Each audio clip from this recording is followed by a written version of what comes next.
quand on entend la sirène, ce qu'on doit penser, c'est que l'essentiel de notre vie, on dit que tous les Névi'im, tous les prophètes n'ont donné leur prophétie que pour le moment de Triat HaMetim, le moment de la résurrection des mondes.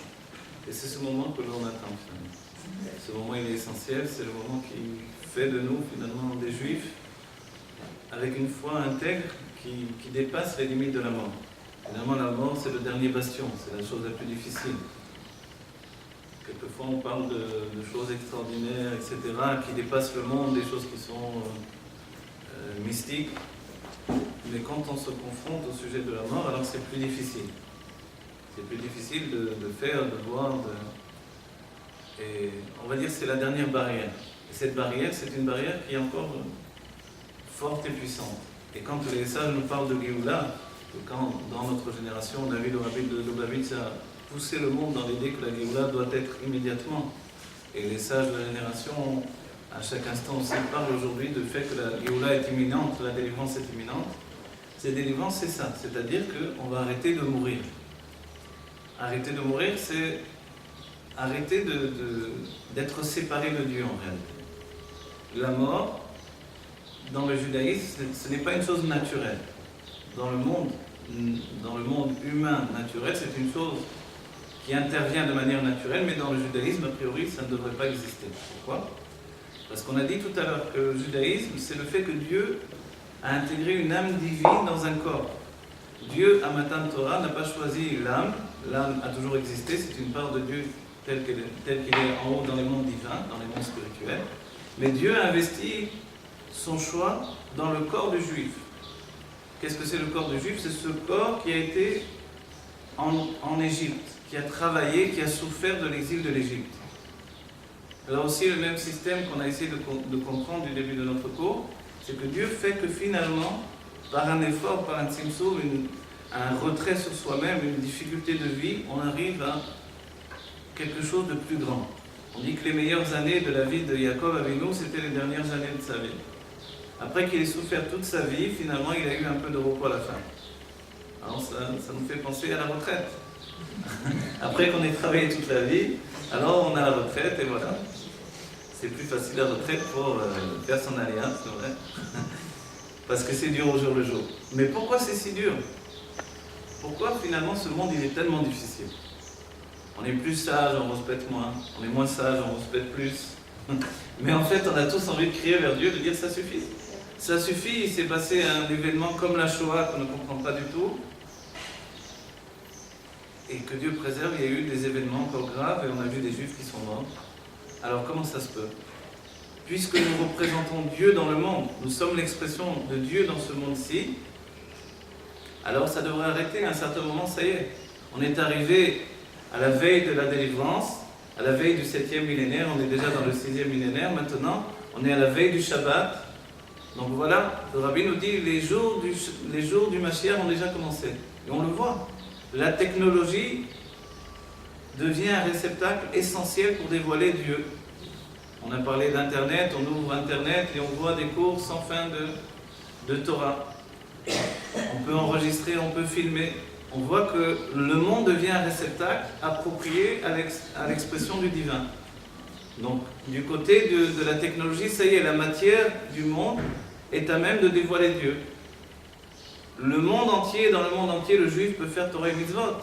De ce fait-là, on voit bien que nous sommes déjà dans les jours du Mashiach. Les sages m'ont dit que la différence entre l'exil et les jours du Mashiach, c'est que l'on pourra faire Torah et Mitzvot dans tous les endroits du monde. Grâce à Dieu, on voit que l'on peut aujourd'hui exprimer notre judaïsme. Alors pourquoi nous ne sommes pas encore en Géoula ? Parce qu'à l'intérieur de nous, il y a encore un traumatisme de l'exil qui persiste. Et ce traumatisme de l'exil, c'est finalement de croire au quotidien que nous sommes comme les autres. Que malgré le fait que nous soyons des juifs attachés à Torah et Mitzvot, au quotidien, on est également un être comme les autres. Donc, c'est normal que l'on puisse mourir comme les autres. Et c'est là où le Rabbi frappe sur la table et il nous dit, ça suffit. Il faut sortir de cet enfermement et savoir que ce n'est pas normal, exiger de Dieu que ça termine. Ça doit se terminer. Et pour ce faire, je dois de mon côté donner toutes mes forces. Faites tout ce qui est en votre pouvoir pour apporter la Géoula. C'est-à-dire que chacun en particulier, que nous soyons un homme, une femme et un enfant, chacun nous avons des forces particulières, uniques au monde, une position unique dans notre famille, dans notre entourage, pour apporter un peu plus de lumière dans le monde, un peu plus de délivrance au quotidien pour chacun d'entre nous. Et on doit le faire de toutes nos forces. C'est le message de ce jour. Ce jour, c'est Kouar Nissan, c'est le 28 Nissan, et Kouar 28, donc c'est la force de Nissan. C'est-à-dire que toute la force que l'on a prise depuis la sortie d'Égypte, depuis le moment de Pessah qui veut dire le moment où il y a eu un bond. Vous savez c'est quoi le bond de Pessah? C'est qu'au lieu d'attendre que l'enfant grandisse, alors il passe de l'instant où il était un petit bébé à un adulte confirmé, un adulte de Torah qui est un tzaddik. C'est ça Pessah. Pessah, c'est le moment où on reçoit une telle largesse d'esprit que finalement on comprend toutes choses. Et à ce moment-là, tout est transformé. C'est comme ça qu'on a pu sortir d'Égypte. L'enfermement en Égypte, ce n'était pas juste un enfermement avec des barrières physiques, c'était un enfermement spirituel avec une sorcellerie et des forces spirituelles incroyables. Personne ne pouvait sortir. Pourquoi? A priori, c'était un pays étendu, donc il y avait certainement moyen de sortir. Mais en fait, on ne pouvait pas sortir parce qu'il y avait un enfermement spirituel. Rajoutez à ça le fait que les Juifs étaient opprimés au niveau de leur corps, c'est impossible de sortir. Est venu Dieu, il a sorti le peuple juif de son enfermement physique, mais le peuple juif n'était pas encore prêt pour atteindre la libération de l'enfermement spirituel. Alors l'Égypte est venue avec nous. Et c'est pour ça que les Égyptiens nous ont poursuivis devant la mer. Alors il a fallu rentrer dans la mer et voir que c'est possible, effectivement, Dieu a ouvert la mer. Mais quand on explique la chose, on peut se dire, bon, Dieu a ouvert la mer, et alors, qu'est-ce qu'il y a? Qu'est-ce qu'il y a de particulier au fait que Dieu a ouvert la mer? Il a fait des miracles plus incroyables dans l'Égypte, finalement. En prenant tous les animaux de la terre, en transformant toutes choses, en amenant Il a détruit ce pays de manière surnaturelle. Donc un miracle de plus, c'est normal. Pourquoi il a fallu traverser la mer? En fait, traverser la mer, l'ouverture de la mer elle-même, c'était l'ouverture de tous les enfermements psychologiques. On avait un enfermement dans notre tête et jusqu'à aujourd'hui, ça nous poursuit. Cet enfermement, c'est l'idée qu'on ne peut pas se délivrer. Et c'est pour ça que les Égyptiens poursuivaient le peuple juif. Alors, Moshe a étendu son bâton, et le bâton, il représente finalement le cordon ombilical qui nous relie à Dieu. C'est l'âme, c'est le vav d'entre toutes les lettres du nom de Dieu. C'est une lettre qui est un conduit d'influence divine. Et quand il a ouvert la mer, il a ouvert par ce bâton qui, lui, a ouvert la mer de manière à ce que, finalement, on a vu que de tous les côtés, on était relié à Dieu. Et c'est ça qui est extraordinaire. Que ce soit là-haut, dans les mondes divins, notre âme se trouve là-haut. Le Baal Shem Tov dira pourquoi on dit Hachem qui déchano be mitzvotam, quand on fait une seule mitzvah, qui nous a sanctifiés par tes mitzvot, au pluriel, par tes commandements, au pluriel. Bon, je suis en train de faire une seule mitzvah pour l'instant. Alors il nous dit parce que l'on exécute la mitzvah ici-bas, et là-haut dans les mondes divins. En fait, toute la déstructuration de notre vie et toute la difficulté qui nous empêche finalement de nous accorder nous-mêmes la Géoula et de comprendre que nous sommes un juif immortel, c'est le fait que nous soyons déconnectés de notre situation divine. Le moyen de rattacher un juif à son âme divine, le premier moyen qui est donné dès la naissance, c'est de donner un nom à ce juif. Quand on donne un nom au juif, on lui donne un moyen de se rattacher à sa source divine. Le nom d'une personne est un moyen de se rattacher donc à l'entité, à la personnalité que nous possédons également dans les mondes divins. Est-ce que les parents ont une espèce de névoie? Les parents ont un roi Kodesh, un esprit saint à ce moment-là, et peuvent exactement donner le nom de la personne. C'est vrai qu'on s'étonnera. On s'étonnera quand on verra qu'on a appelé un enfant Jojo, Pierrot. On va dire alors l'âme là-haut ça s'appelle Jojo, Pierrot, etc. En fait, elle ne s'appelle pas comme ça, mais elle a été perçue de cette manière-là. Et c'est assez étrange. On aura vu dans certaines vidéos, on verra que les gens sont venus demander au Rabbi Lubavitch de changer leur prénom, c'est-à-dire d'avoir un nom juif.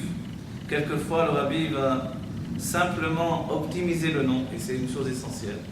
C'est-à-dire que quelquefois, même si le nom est un nom qui n'est pas un nom juif, il peut très bien s'exprimer de manière hébraïsante, on va dire. C'est-à-dire, je ne sais pas comment on peut dire quel nom. Hélène et Léna. Hein? Hélène et Léna.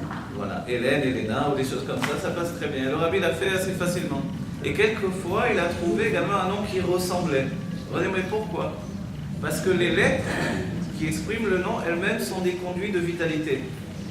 La lettre, c'est comme le corps va s'habiller l'âme, qui est l'intention qui pénètre dans le nom. Donc, de la même manière que notre corps va être investi par une âme, de la même manière, les lettres de notre prénom vont voir s'habiller à l'intérieur de lui, maintenant, une âme. Et en hébreu, dans les livres de Kabbalah, on étudiera qu'il y a l'âme, et l'âme, c'est finalement des niveaux depuis la conscience vers l'inconscient. C'est bien que quand on met les voyelles, alors c'est déjà un niveau d'âme, en plus que la lettre elle-même. On va dire, pourquoi en hébreu on n'écrit pas finalement comme dans les autres langues? On écrit la lettre, et puis entière, la lettre, elle a un son, donc elle a une consonne et une voyelle en même temps. Pourquoi il faut qu'il y ait seulement uniquement la lettre, et après on va lui donner une voyelle en lui rajoutant maintenant donc un petit signe. Voilà. Ce petit signe, cette voyelle, dans les livres de Kabbalah du Harizal, il est expliqué que ce sont des mondes divins d'abord. Et dans ces mondes divins, il y a l'expression de l'âme. Donc le signe, c'est l'âme elle-même. Et la lettre elle-même, c'est le corps. Ensuite, on verra qu'il y a aussi ce qui s'appelle les Tameh Akriya. Quand on lit la Torah, il y a également des signes qui nous expriment comment on doit lire. On doit chanter plus précisément. Donc c'est la musique, alors on le fait d'écrire la musique. Le peuple qui écrivait la musique en premier lieu, ça a été le peuple juif quand on a écrit finalement les Tameh Akriya. Et quand on écrit les signes, ce sont des niveaux d'âme différents. On est passé de Nefesh, le premier niveau de l'âme, au Ruach, le deuxième niveau, à la Neshama, etc., etc. Et puis jusqu'à des niveaux d'âme qui sont inconscients. Et c'est pour cela que dans la Torah, il y aura des signes de cantillation comme cela, Tameh Akriya, qui permettront finalement d'arriver à une conscience autre que la lettre elle-même. Donc quand on écrit une lettre qui est une consonne et une voyelle en même temps, finalement dans une certaine mesure, si la lettre exprime directement, alors en réalité ici dans le peuple juif on voit qu'on départage, il y a le corps et il y a l'âme. Et réunir les deux, c'est pas une chose facile. Excusez-moi, il y a des prénoms qui n'ont pas de petites lettres. Alors est-ce que c'est bien de trouver un prénom il y a des noms avec des consonnes? Alors, regardez. Alors, si Dieu veut, dans pas longtemps, j'ai écrit un livre sur les prénoms, sur l'explication des prénoms d'après la Kabbalah et la Chassidut. En fait, c'est une méthode qui permet d'analyser tous les prénoms. Que ce soit les prénoms juifs ou les prénoms goïm, du moment où on les retranscrit, on les réécrit en hébreu. Voilà. Pourquoi? Parce que comme nous allons expliquer ici, le nom est un moyen de rattacher l'âme avec sa source divine. Maintenant, le fait de posséder un prénom qui ne nous convient pas, qui n'est pas réellement notre vrai prénom, peut entraîner des problèmes psychologiques. Et qui dit problème psychologique, dit enfermement psychologique. Or, le but de tout, c'est de sortir de notre exil au quotidien. Donc, il y a des noms qui manquent d'équilibre, c'est vrai. Sans doute, avec l'aide de Dieu, on reviendra faire une conférence sur les prénoms en particulier. Ce n'était pas absolument le sujet d'aujourd'hui, mais on va dire en avant-première, on explique un petit peu.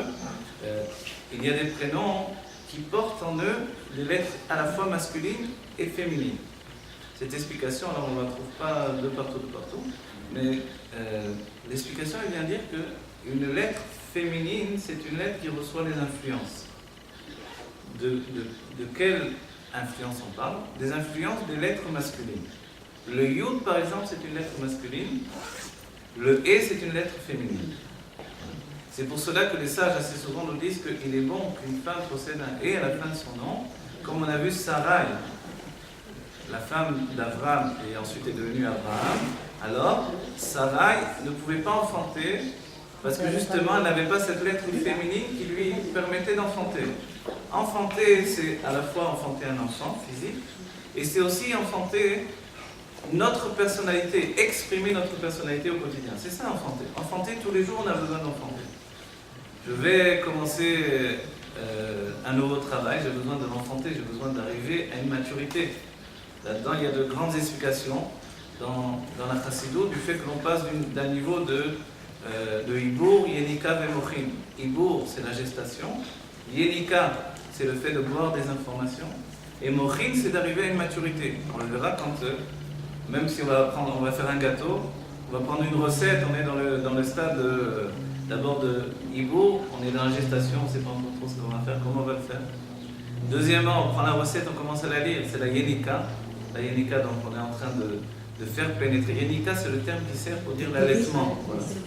Donc le fait d'allaiter un enfant, c'est Yenika. Mais en fait, toute information qui pénètre en nous, c'est une Yenika. Et Mochin, c'est l'intellect, le cerveau qui est affirmé.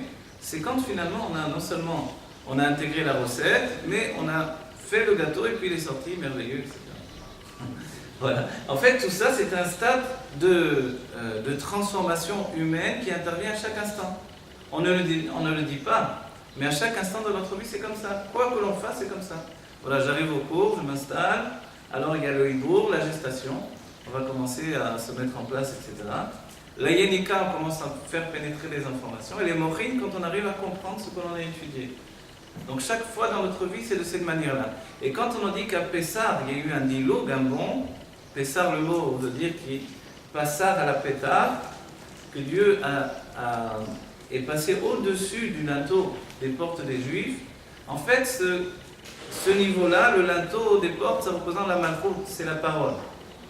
Et la parole elle-même, quand un homme doit parler, c'est qu'il doit penser auparavant. Un homme qui parle, c'est un homme qui pense. S'il ne pense pas, il ne peut pas parler. En fait, en réalité, quand j'ai terminé de penser, j'ai terminé de parler également. l'Admour HaZaken dira à quelqu'un qui a dit une certaine fois, je suis désolé, ce que j'ai dit, je ne le pensais pas. L'Admour HaZaken dit, si tu ne le pensais pas, tu n'aurais pas dit. On ne peut pas dire quelque chose qu'on n'a pas pensé. Quand on dit, je ne le pensais pas ce que je disais, c'est-à-dire, je ne pensais pas délivrer ma pensée. Mais en réalité, tout ce que l'on pense, on le dit. On ne peut pas parler sans penser. Excusez-moi, quelqu'un qui parle. Plus fort, on n'entend pas. Sur les prénoms, vous avez dit que par rapport à côté, je suis des parents de prénom à l'enfant. Comment c'est possible alors que c'est un prénom qui puisse ne pas Un prénom d'œil, etc. Non, je ne sais même pas. Oui, un prénom qui ne soit pas équilibré, etc. Oui. C'est ne pas convenir et qui peut le mettre dans des problèmes. Alors vous avez raison, c'est une très bonne question. Pas le changer après. Ouais, c'est une très bonne question. En réalité, la plupart du temps, si la personne se trouve dans un milieu d'expression de son judaïsme, ce sera plus facile. Elle sera plus à même de ressentir effectivement le prénom adéquat à l'expression de la personnalité. Maintenant, si la personne a donné un nom qui n'était pas le nom qui convenait, ça ne veut pas dire qu'il est totalement étranger à la personne. Il y a quelque chose d'incroyable, le rabbi dira que même un nom qui n'est pas un nom juif, donc un prénom non juif, a une grande influence, et quelquefois plus d'influence sur la personnalité que le prénom juif lui-même. Parce que quelquefois, comme on verra en France, on donne deux noms, un nom juif, un nom non juif. Mais en réalité, quand le nom a été donné, quelquefois il lui manque un additif, il lui manque quelque chose qui pourra l'aider à s'exprimer. La problématique du nom, ce n'est pas tant le nom lui-même, mais l'expression du prénom. Quelquefois, on possède un nom qui est difficile à vivre. Il y a des noms qui sont difficiles à porter, les sages les ont mis en avant, comme le nom de Rachel, le nom de David. Ce sont deux prénoms que l'on aime bien, mais qui sont difficiles à vivre. Les noms, il y a des prénoms excessifs, comme le prénom des Avot, Abraham, Yitzhak. Yaakov, c'est le seul des Avot qui n'est pas excessif, parce qu'il a l'équilibre, pour le moment. Mais et en réalité, donc ces deux prénoms d'Abraham et Yitzhak qui sont excessifs. Un est excessif, Abraham, dans la générosité. Et la générosité, c'est pas juste d'être généreux avec tout le monde, c'est l'expression qui est démesurée. C'est-à-dire que tout ce qui est lié à l'expression, que ce soit la générosité ou la rigueur, sera démesuré, sera exagéré. Donc un Abraham peut être exagéré dans l'expression de sa rigueur autant que l'expression de sa générosité. Donc il va remplir tout l'espace, il va laisser peu de place pour la vie. Maintenant, dans ce cas-là, on rajoutera un autre prénom. L'Admour HaZaken a donné à son fils le nom de Abraham, mais il lui a rajouté le nom Chaim. Il a expliqué lui-même. Il lui a dit, afin qu'il soit dans l'élément de vie, afin qu'il vive dans le monde, réellement. En fait, le nom Abraham lui-même porte une des mesures qui empêche finalement de s'attacher totalement à la réalité du monde. Donc de lui rajouter un nom comme Chaim, Abraham Chaim ou Chaim Abraham, ça va lui donner de s'inscrire dans le monde plus précisément. Donc si vous voulez précisément, ce n'est pas que les parents ont totalement manqué de Roi Kodesh, c'est qu'ils n'ont pas eu toute l'étendue de l'expression du Roi Kodesh. Dans notre génération, assez souvent, on voit qu'il y a des noms qui sortent un peu partout. Il y a des gens qui appellent leurs enfants Yam, qui veut dire mère. Voilà, des tas de noms, mais ils n'ont pas pensé en fait aux conséquences sur l'enfant. Il y a des noms qui peuvent être quelquefois catastrophiques sur l'expression de l'enfant. Une fille qui n'a pas de « et » dans son nom, alors c'est toujours un manque, quoi que l'on en dise. Alors qu'est-ce qu'on fera dans ce cas-là? Il vaut mieux rajouter un autre prénom plutôt que de changer son nom, puisque c'est effectivement le nom qui va assez souvent correspondre à son nom. Par exemple, mon cas à moi, c'est Mazal Yael, dans les deux cas, c'est la même. Donc, alors après on analysera. Si vous voulez, on viendra une autre fois, on analysera les prénoms, etc. On fera un cours pratique sur les prénoms, etc. Ce que l'on donne ici, c'est l'aspect général des prénoms. L'aspect général des prénoms.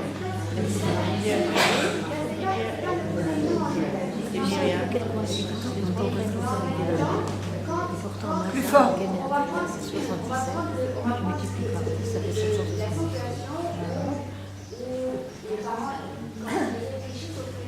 ils pensent à un prénom, ils pensent avec l'étendue, sans savoir sans entrer dans ce que vous avez dit. Mais en même temps, ils ne sont pas au fait de ce que Dieu va décider de qui est leur enfant. Vous comprenez? D'accord. Mais c'est pour cela que les sages nous disent que aussi bien le père que la mère vont avoir du roi Kodesh au moment où ils donnent le prénom. Quoi que l'on dise, le nom ne sera jamais totalement étranger à la personnalité. Même si on va l'appeler François, Luc et Lucien, ça fait rien. C'est-à-dire que ce François, Luc et Lucien, il tient pour un moment de la vie, au moins tout au moins, un aspect de la personnalité de l'enfant et que ça va le suivre, ça va lui permettre d'évoluer jusqu'à un certain degré. Quand il ressentira lui-même qu'il devient étranger à ce prénom, c'est-à-dire qu'il arrive peut-être dans un moment de sa vie, comme par exemple les gens qui font leur aliyah ou qui avancent dans leur judaïsme, qui font tchouva, qui ont besoin tout à coup de l'expression de leur prénom juif, alors évidemment c'est un plus, il faut l'exprimer, il faut le rajouter. Ça ne veut pas dire que l'autre prénom a totalement été annulé, à part dans le cas d'un guerre, de quelqu'un qui est venu dans le judaïsme, alors il a annulé l'état précédent. Mais dans l'état normal, la personne n'a pas annulé, elle contient toujours en elle les deux prénoms, mais elle a rajouté maintenant un lien direct avec l'entité de son judaïsme tel qu'il est dans les mondes divins. J'ai toujours pensé que donner plusieurs prénoms à un enfant, souvent 3 prénoms, c'était lourd à porter pour un enfant. Et bien souvent, on a l'impression que l'enfant ne se développe pas à cause de tous ces prénoms. Est-ce qu'on peut lui enlever un prénom, par exemple? Non, alors, en fait, c'est le contraire. Je sais que c'est une idée qui s'est répandue, et les derniers temps, j'ai entendu que ça se répand de plus en plus, mais c'est pas une idée... C'est pas une idée fondée d'après la Kabbalah, les textes de Kabbalah par exemple, de Chassidut. En réalité, plus de prénoms peuvent aider une personnalité à s'équilibrer. Si on ne l'appelle pas par tous ces prénoms. Il faudra, alors je vais vous dire, ouais, je sais, il faudra essayer de l'appeler de temps en temps par tous ces prénoms. Pas seulement quand on est très en colère, on peut l'appeler. Mais bon, de toutes les manières, quand on va citer son nom à la Torah, on va lui donner tous ses prénoms. C'est une obligation. Et en dehors de ça, alors il faudra de temps en temps essayer de l'appeler par tous ses prénoms. Mais sachez qu'à chaque fois, c'est de telle manière que un prénom, c'est un nouveau conduit de vitalité. Un nouveau conduit, c'est-à-dire un nouvel aspect de la personnalité qui va être exprimé. Donc c'est jamais une mauvaise chose. La plus mauvaise chose qui soit, c'est un nom incomplet qui n'est pas finalement développé, qui ne peut pas développer la personnalité de l'enfant. Si on donne un nom qui n'a rien à voir, c'est-à-dire que tout à coup je dis j'ai du roi Kodesh, je vais te donner un prénom, maintenant tu t'appelleras tu vas avoir tel nom. Ça peut être très grave parce que si je ne vois pas l'âme de la personne, donc je ne la vois pas dans sa source divine, je peux lui donner un nom qui ne lui convient pas. Et la personne va se retrouver enfermée dans une structure psychologique qui ne lui conviendra pas du tout et ça va vraiment être des tourments psychologiques très graves. Donc c'est très, très grave. Donc si le nom est difficile à porter, comme on a dit Rachel, David, etc. ou d'autres noms, comme les noms des anges également. Les noms des anges sont des noms aussi qui peuvent apporter un déséquilibre à la personne puisqu'ils ne sont pas liés à l'expression humaine. Donc Michael et Gabriel et Raphaël même, qui sont des très jolis noms en réalité. Alors, assez souvent, ils peuvent apporter des déséquilibres, jusqu'à aller des déséquilibres plus graves, quoi, comme un enfant. Il y a beaucoup de Michael qui ont des problèmes en tant qu'enfants qui sont dyslexiques. Parce que, oui, à cause du fait d'une trop grande générosité qui ne rentre pas dans les kélim de l'expression du monde. Donc il aura du mal, cet enfant-là, à écrire, à lire correctement comme les autres enfants. Ça ne veut pas dire qu'il est bête, il n'est pas du tout bête, mais il est même très intelligent, mais voilà, il n'arrive pas à rentrer ses lumières dans des réceptacles d'expression humaine normale. Donc en fait, c'est tout ce que l'on a dit au début de notre cours. On a dit qu'il y a des rois de Tohu qu'il faut rentrer dans les kélim de Tikkun. Les lumières qui sont démesurées, qu'il faut faire entrer dans des réceptacles d'expression humaine que la Torah a définie comme bonne à vivre, comme souhaitable pour l'humanité juive, et il va falloir rentrer tout ça dedans. Parce que si vous enlevez les rois de Tohu, qu'est-ce que ça représente les rois de Tohu? Les lumières du Tohu, on a dit, c'est l'envie de vivre. Si j'enlève à quelqu'un l'envie de vivre, alors pourquoi est-ce qu'il voudrait la Géoula? Pourquoi il voudrait la délivrance? Pourquoi il voudrait le jour du Shabbat? Pourquoi? Alors, c'est fini. S'il n'y a plus d'envie de vivre aussi, il n'y a plus de raison de rester dans ce monde. L'envie de vivre, qu'est-ce que c'est? C'est quelque chose qui nous prend et on ne sait pas, quel que soit notre âge, quelle que soit notre situation. Une femme peut se découvrir à l'âge de 60 ans, 70 ans, et puis elle a une envie de vivre comme une jeune fille de 20 ans. On va dire, ça existe? Oui, ça existe. Et pourtant, elle a une ribambelle de petits-enfants, etc. Elle ne sait pas quoi faire tout à coup. Voilà une reprise de crise d'adolescence soudaine. Qu'est-ce qui se passe alors? Elle ne va pas tout à coup s'habiller avec des tenues de jeune fille, etc. Mais elle a une envie de vivre très forte. Ça s'appelle des euros de Tohu. Ces euros de Tohu, c'est ce qui s'exprime dans notre être par l'âme animale. L'âme animale, c'est quoi alors cette âme animale? L'âme animale, c'est très étrange. Quand on dit déjà âme et animal, on se dit, il y a un petit problème. Ou c'est âme ou c'est animal. Une âme, c'est quelque chose de spirituel. Et animal, c'est quelque chose on connaît l'animal, qu'est-ce que c'est? Mais en réalité, pourquoi elle s'appelle âme animale? C'est très péjoratif de l'appeler de cette manière-là. Au départ, elle s'appelle nefesh ativit ou achionit. C'est-à-dire une âme naturelle. C'est comme cela qu'elle a été appelée par Hippocrate, l'âme naturelle.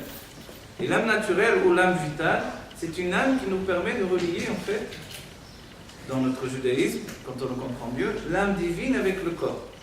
Donc finalement, l'âme divine, elle est tellement divine qu'elle ne sait pas du tout parler à notre personne telle qu'elle est investie dans ce monde matériel. Nous, qu'est-ce qu'on veut faire le matin quand on se réveille? Alors, on veut se laver la figure, on veut se laver les dents, on veut prendre un petit déjeuner. Mais l'âme divine, elle ne pense pas du tout à ça. Elle pense au brachot, elle pense au modéani, elle pense aux bénédictions du matin, elle pense à l'étude de Torah que l'on va faire tous les jours, à sa prière qui va venir ensuite. Voilà à quoi elle pense. Alors maintenant, il faut associer les deux. C'est vraiment deux mondes différents. Donc celui qui se lève et qui ne fait pas ses bénédictions, qui n'a pas dit modéani, et qui directement va se mettre donc le petit déjeuner au lit, comme dans des hôtels d'égoïme, comme ça vous êtes à peine réveillé, il y en a un qui vous rentre dans la chambre, hop, le croissant dans la bouche. Voilà, ça c'est évidemment, c'est l'âme animale dans toute sa splendeur. Mais l'âme divine, elle n'est pas prête à avaler quoi que ce soit avant qu'elle ait fait toute sa préparation spirituelle, c'est-à-dire avant qu'elle se soit dégagée un minimum de l'enfermement du corps et de la chute animale de l'être. En fait, l'âme animale, aussi incroyable que ça soit, c'est toute la passion qu'il y a dans un être. Le Tzemar Tzedek, qui est le troisième rabbi de la lignée de Chabad, nous dira que l'âme animale, c'est le désir d'avoir du plaisir. Ça nous dit quelque chose, ça, le désir d'avoir du plaisir. Si on n'avait pas de désir d'avoir du plaisir, pourquoi on voudrait la Géoula? On ne voudrait pas la Géoula. Garde-toi la Géoula. On est très bien. Mais si on ne voudrait pas du bien pour nous et pour les autres, pourquoi on serait une personne bien, un homme bien et bon? En fait, le désir d'avoir du plaisir, ça nous porte à la vie au quotidien. Même étudier, vous croyez que vous seriez là si vous n'avez pas envie d'avoir du plaisir? Bien sûr que vous trouvez votre plaisir dans cette étude. Quand vous venez étudier chaque jour de votre vie, chaque chose que l'on fait, on cherche du plaisir, il ne faut pas se cacher la chose. Et pourquoi ce système-là? Parce que Dieu, quand il a fait le monde, quand il a créé le monde, on dit que le moteur, d'après le Midrash, et la Chassidut reprendra cet enseignement, d'après le Midrash, la raison de la création du monde, ce n'est pas juste l'expression de Dieu, ce n'est pas juste qu'il ait des serviteurs, ce n'est pas juste qu'on le connaisse, tout ça ce sont les raisons que le Zohar et la Kabbalah a données. Le Midrash dira que c'était pour qu'il lui soit fait une maison ici-bas. Et l'expression est incroyable, c'est Itava lo akadosh baruch hu liot lo dira batartonim. Dieu a eu un désir qu'il lui soit fait une maison ici-bas. Et voilà, en fait, dès ce moment-là, on a été jeté dans le désir de Dieu. Ça veut dire qu'en réalité, c'est comme si vous venez et vous exprimez que tout ça, ça a été sur un caprice. Sur un désir de Dieu, c'est tout ça, tout ce qu'on vit, toutes les difficultés d'argent, de maladie, de ci, de là, tout ça sur le caprice de Dieu. Parce qu'il a eu du désir. On va dire, mais quelle est la raison finalement de ça? On va dire, mais il y a une raison à ce désir-là. L'Admor HaZaken vient, le premier ravi de la lignée de Chabad, celui qui a écrit le Tanya et Shulchan Aruch. Alors il viendra et il dira que, en réalité, sur le désir, on ne pose pas de questions. En hébreu, sur la ta'ava, on ne pose pas de questions. On demande à un enfant pourquoi tu aimes le chocolat, il dira toujours comme ça. Il n'y a pas de raison en réalité. Et s'il donne une raison, ce n'est pas la raison pour laquelle il aime le chocolat. Il ne va pas nous dire c'est parce qu'il y a des fibres alimentaires qui sont bonnes pour le cerveau. Non, c'est rien, ils sont fibres. Il aime le chocolat, c'est tout. Alors voilà. Et en réalité, cette façon d'être, de vivre, Dieu l'a projeté. Alors il ne faut pas s'étonner au bout du compte que nous soyons exactement comme ça, nous aussi. Que dès qu'on se réveille le matin, on n'a pas envie de faire les bénédictions, on préfère prendre le petit pain au chocolat, à la française, etc. On va dire c'est mal d'être comme ça, en fait, c'est une nature que Dieu a implantée en nous. Mais qu'est-ce qu'il attend de nous, Dieu? C'est que finalement on établisse un deuxième lien avec lui. Non seulement le lien du plaisir, qui est le lien automatique dans la personnalité, l'enfant finalement il ne cherche qu'une chose, c'est avoir du plaisir. Même quand on le fait étudier, on l'oblige à étudier en lui donnant des bonbons, en le poussant, en lui donnant une récompense à la finalité.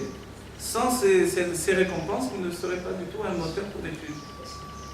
Et pourtant, le monde tient Bevel Piem Shel Tzadikim Shel Bet Haman. Le monde tient du souffle de la bouche des enfants de la maison de leur mère.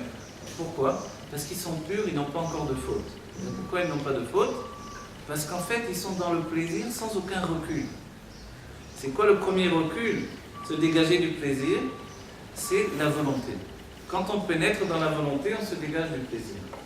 La volonté, c'est vouloir, je veux quelque chose. Quand je veux quelque chose, finalement, je ne suis pas en état de profiter de la chose. C'est bien que quand j'aurai obtenu la chose, il faudra que ma volonté, elle, se mette de côté pour pouvoir profiter de la chose. En fait, ce que je vous dis là, c'est l'expression dans l'âme des Orot de Tohu, des lumières de Tohu. Tohu, le monde Tohu, de Tohu, ça veut dire le monde du désordre. C'était un monde divin, saint, kadosh, et qui a été brisé en 1000 morceaux. Pourquoi? Parce que la volonté n'était pas assez grande dans ces mondes divins pour pouvoir être un réceptacle pour le plaisir. Le plaisir était tellement puissant que ça a tout détruit. De là, c'est un enseignement pour nous.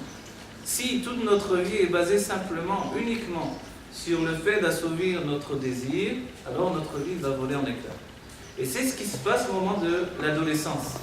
L'adolescence, c'est l'enfant qui atteint une maturité en tant qu'enfant, le premier cycle de la vie, et qui pénètre dans le second cycle de la vie, et il recommence à nouveau, il redevient l'enfant de l'adolescent. Et à ce moment-là, en redevenant l'enfant de l'adolescent, donc comme on a dit tout à l'heure, il revient au niveau de la gestation, tout à coup il redevient celui qui veut obtenir de la vie quelque chose. Qu'est-ce qu'il veut obtenir de la vie? Il veut obtenir un plaisir absolu. Oui, mais voilà, il n'est plus le petit enfant d'avant. Le petit enfant, quand il nous fait une crise, on lui donne un bonbon, et voilà que ça peut se calmer. Mais quand on est un adolescent, ça ne marche plus le système. Et découvrir pour lui-même que le système ne fonctionne plus de cette manière-là, découvrir qu'il n'est plus finalement le petit enfant de ses parents, et qu'il n'est pas encore l'adulte qu'il voudrait être, alors c'est un déchirement dans l'être. C'est la situation de non-existence. Et en vérité, ce qui est extraordinaire, c'est que dans le Zohar, il est dit que le plaisir s'appelle Recha de Ain, la tête du néant. Que le vrai plaisir, ce n'est pas de posséder, mais au contraire, de lâcher prise. Le vrai plaisir, c'est le moment où il n'y a plus finalement de sensation d'existence.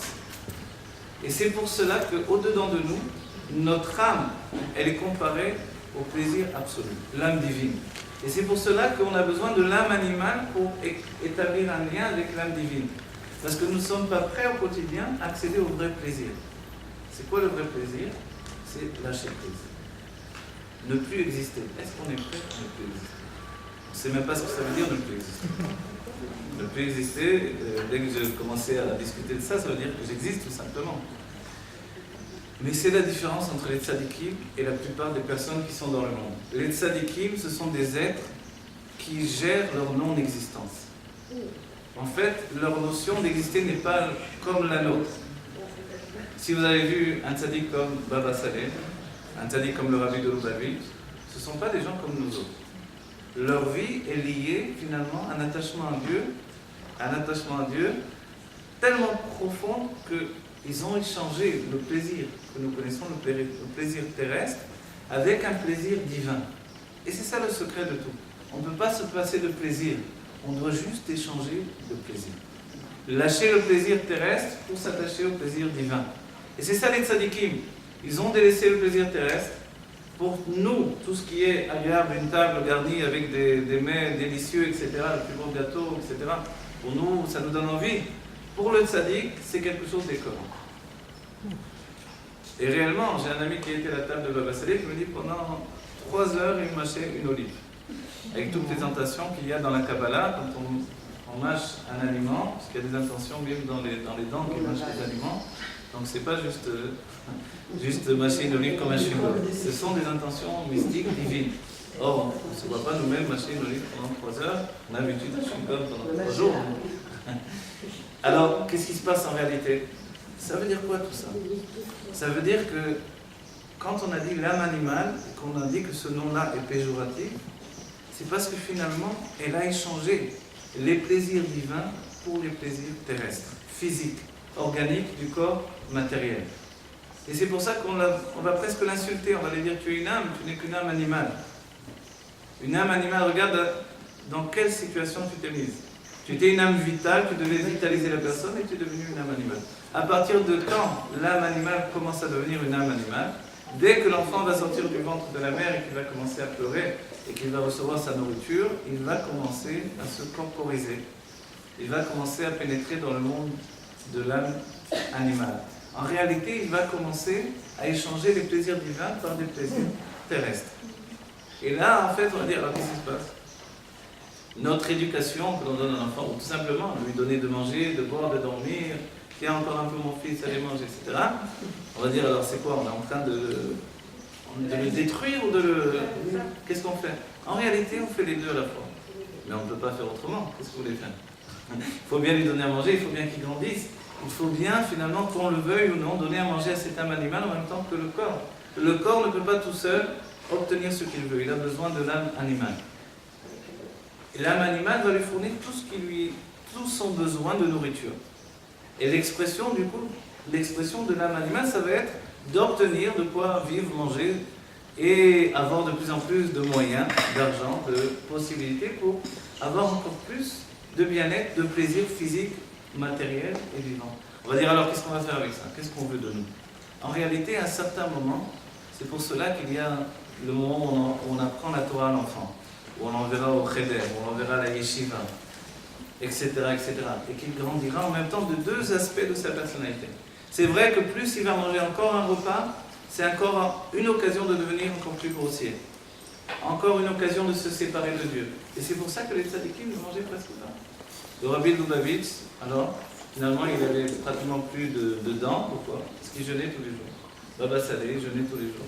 Les tzadikim, pourquoi ils jeûnaient tous les jours? Parce que finalement, le monde est aussi un piège. Vous voyez? Alors on va faire quoi? Est-ce qu'on peut vraiment se séparer de ce monde? L'Admour Hazaken avait donné un pitgam, un proverbe à ses chassidim. Il leur avait dit Ma she asur asur, ce qui est interdit est interdit. Et ma she mutar meyutar. Et ce qui est permis est superflu. Alors, les chassidim ne savaient plus quoi faire. Personne n'a mangé le soir.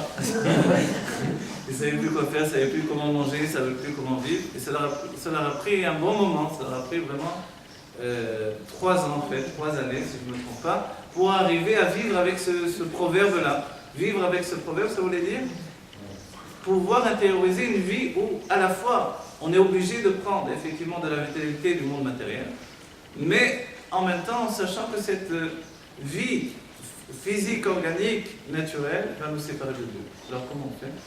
En fait, dans notre génération, on a eu finalement une anacha. On nous a fait un prix, on nous a dit, bon d'accord. C'est-à-dire, aujourd'hui, on ne va plus travailler comme les époques précédentes, où les gens faisaient des sigophiles, des mortifications, des jeûnes du matin au soir, etc. Aujourd'hui, on nous a dit, tous les sages sont d'accord, on n'a plus la force de faire tout ça. Ni la force physique, ni la force spirituelle de faire tout ça. On a remplacé tout ça par des bons repas, par des desserts, par des petits pains au chocolat, etc. Et on a dit, comment on s'en sort? Comment finalement? En fait, le secret, c'est de ne pas en faire une histoire.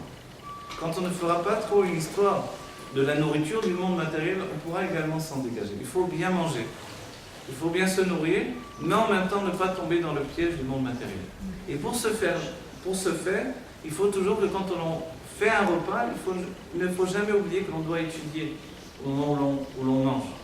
On doit faire ses brachot, on doit penser que la nourriture doit me servir, doit me donner des forces pour servir Dieu. Et sachez que dans le Sefer HaTanya, il est écrit que si je n'ai pas eu cette intention toute simple, je mange pour prendre des forces pour servir Dieu, si je n'ai pas eu cette intention, la nourriture se trouve en suspens. Elle ne s'est pas encore élevée, la spiritualité qu'il y avait dans la nourriture ne s'est pas élevée dans les mondes spirituels. En réalité, donc, j'ai pris de la nourriture, j'ai pris la spiritualité de la nourriture, mais je n'ai pas réussi à l'élever.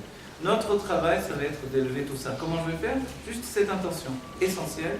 Je vais manger pour prendre des forces pour servir Dieu. C'est une bonne chose. Ensuite, je vais effectivement essayer de servir Dieu. Parce que si je dis ça et que je fais rien qui ressemble au service de Dieu, évidemment, il y a un petit problème. Mais je vais essayer de servir Dieu. Donc je vais devenir dans ma vie un serviteur de Dieu et je vais manger les meilleurs repas possibles. Et entre nous, de toutes les manières, la nourriture d'aujourd'hui n'est plus aussi bonne que la nourriture de nos grands-parents, de nos arrière-grands-parents. Quand on a sorti la nourriture du plastique qui l'entourait, on a encore le goût du plastique dans la nourriture. C'est plus facile pour nous, on ne doit pas s'en plaindre outre mesure, on doit savoir que ça a été un moyen de nous permettre d'être moins grossiers. Et on verra qu'avec la petitesse de la situation du monde, les gens deviennent spirituels. Vous savez, avant de faire Tchouva, j'étais dans le théâtre. Je travaillais dans le théâtre. Et quand j'ai entendu l'école des femmes, tous les gens de théâtre, alors ça signifie... L'école des femmes, ça fait penser à Molière. Et dans Molière, l'école des femmes, c'est quoi? C'est l'école des femmes. Non, c'est pas Ah, des femmes ou des femmes? Non, Molière, c'est l'école des femmes. D'accord, mais moi, bon, voilà. J'ai pensé à ça. L'école des femmes dans Molière, ça fait penser à quoi? On va dire, on ne fait pas un cours sur Molière, mais on va tirer un enseignement pour nous ici.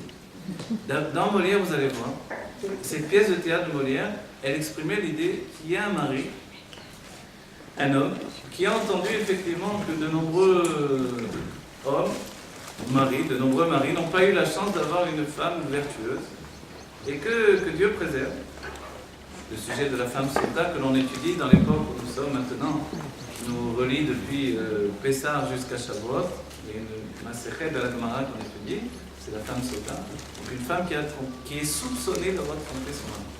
Si elle a trompé, finalement, on lui donne le guet, un acte de divorce, mais si elle est soupçonnée uniquement. Alors, du temps de Molière, à Paris, c'était la grande mode, tout le monde trompait tout le monde. Et il a fait une pièce de théâtre sur ce sujet. Une pièce de théâtre qui est, on va dire, tragicomique. Je ne sais pas s'il faut rire ou s'il faut pleurer, c'est vraiment triste. Et... Quoi qu'il en soit, il y a un homme qui va décider que c'est très dangereux de se marier. Et se marier avec une femme de ses jours, finalement dans tous les temps, c'est dangereux. Donc il vaut mieux prendre des précautions. Quelles sont les précautions qu'il va prendre? Il se dit, je vais prendre une femme qui ne connaît rien à rien, qui est perdue dans une campagne éloignée, qui connaît vraiment, qui n'a aucune éducation. Je vais l'enlever de là-bas, je vais la mettre peut-être dans un couvent, et ensuite je vais la mettre dans une maison, je vais m'occuper d'elle à un tel degré qu'elle ne va rien connaître du monde extérieur. Elle va être totalement ignare, elle ne va avoir aucune éducation, mais de cette manière-là, je vais la préserver de la mauvaise influence du monde alentour, et elle va pouvoir être une femme vertueuse. Mais c'était compter sans Dieu qui a fait que finalement un jeune homme arrive à rencontrer cette femme, etc. Et qu'il va prendre pour confident ce même mari, qui lui a caché cette femme donc elle n'est pas encore sa femme, mais il attend que ça de pouvoir se marier avec elle.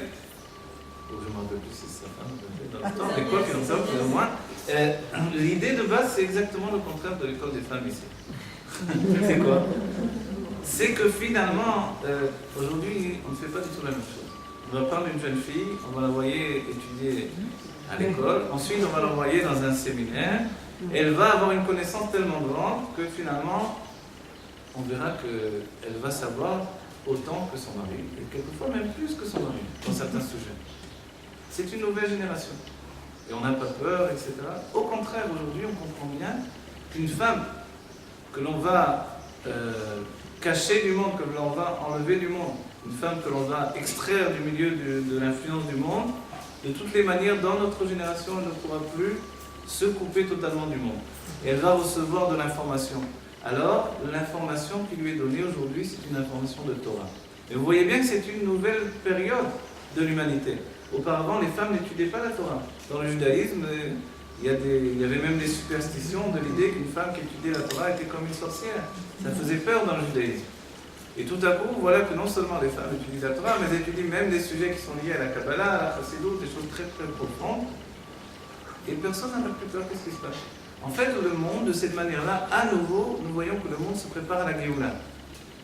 Et c'est la manière la plus extrême et importante pour transformer la maison même où l'enfant va grandir, où l'enfant va évoluer, où il va devoir à la fois se gorger de monde matériel, vivre dans le monde matériel et devoir se développer physiquement avec tout ce que le corps a besoin, et en même temps vivre dans une vie spirituelle. Notre difficulté, ce que l'on doit obtenir au bout du compte, c'est ça, c'est un équilibre entre la vie spirituelle et la vie matérielle. Dans la fin des temps, Dieu a donné au monde la Chassidut, de l'étymologie de chesed, générosité, c'est-à-dire que justement on va dans la ligne de générosité. C'est quoi la grande idée de la Chassidut? C'est qu'au quotidien, on peut vivre comme vivent les grands mystiques dans le monde de la Kabbalah. Dans le monde de la Kabbalah, les grands mystiques étaient totalement en dehors du monde pour vivre leur vie spirituelle. Aujourd'hui, on nous dit que chacun d'entre nous, une femme dans sa maison, elle peut très bien ouvrir maintenant la radio, ouvrir effectivement son ordinateur et écouter un cours sur Internet et entendre de la Torah et entendre des choses tout en faisant son ménage et en faisant manger pour la maison. Et finalement, qu'est-ce qui se passe? Toutes ces paroles de Torah, toutes ces pensées de Torah vont pénétrer dans la nourriture. Il y avait un homme qui était venu à une Vadot et c'était en yiddish. Et puis, il ne comprenait pas du tout le yiddish. Alors, il se demandait s'il devait revenir dans ces Vadouillots, ces réunions chassidiques, puisque finalement, il ne comprenait rien du tout à ce qu'il se disait là-bas. Le rav qui parlait en yiddish, il ne comprenait pas. Est-ce qu'il devait revenir ou non? Il a écrit une lettre au rabbi, il lui a demandé. Et le rabbi lui a dit, est-ce que quand vous venez à la Vadot, il y a de la nourriture? Alors la personne a dit, oui, il y a de la nourriture. Et le rabbi a dit, est-ce que vous mangez de la nourriture qu'il y a là-bas? Il a dit, oui. Il a dit, alors sachez que les paroles ont pénétré dans la nourriture, et quand vous mangez la nourriture, alors les paroles pénètrent dedans de vous. Finalement, vous croyez que vous n'avez pas intégré, vous avez intégré. Elles vont changer votre vie, même si vous ne comprenez pas. Et en réalité, on verra qu'au point de départ, si on parle de ce fait-là, le rabbi parle en yiddish, la plupart d'entre nous, on ne comprend rien au yiddish, et pourtant, ça a changé la vie de milliers de juifs dans le monde. Alors, qu'est-ce qui s'est passé? Ça a été traduit dans toutes les langues, etc. Mais qu'est-ce que c'est cette vie finalement? L'âme, quelle est la langue parlée par l'âme? Quelle est la source du nom du juif? En fait, la source de chaque nom, c'est la langue hébraïque. La langue parlée par l'âme, c'est la langue hébraïque. Et c'est pour ça que quand on vient apprendre l'hébreu, on a beau faire un ulpan, on verra que quelquefois on fait l'ulpan et on n'arrive pas, et puis quand on commence à parler au quotidien, tac, ça rentre. On étudie, il y a des personnes qui ont... Il faut pratiquer. Plus ou moins lourdement. Il faut pratiquer. Mais en réalité, sachez une chose incroyable. C'est que ce n'est pas une langue qu'on n'a jamais parlé. C'est une langue que nous parlons dès que l'on dort, le soir, quand on monte dans les mondes divins. Pourquoi on dort? le grand miracle du sommeil. Pourquoi on dort, finalement? On dort parce que notre âme a besoin de se ressourcer dans les mondes divins. C'est la même chose à nouveau. Si on était toute la journée, tout le temps, 24 heures sur 24 dans ce monde-ci, 3 jours comme ça, on meurt. Pourquoi? Parce qu'on s'est déconnecté totalement du monde divin. Et alors, on a besoin de lâcher prise. Quand on dort, on détache tous les niveaux de notre âme, on laisse l'âme animale à un certain degré. Elle est continue, l'âme animale, elle va rêver, elle va nous donner tous les beaux rêves de la nuit, tous les beaux qu'on fait dans les rêves. Et l'âme divine, elle va monter dans les yeshivot du Gan Eden, du jardin d'Éden, là-haut.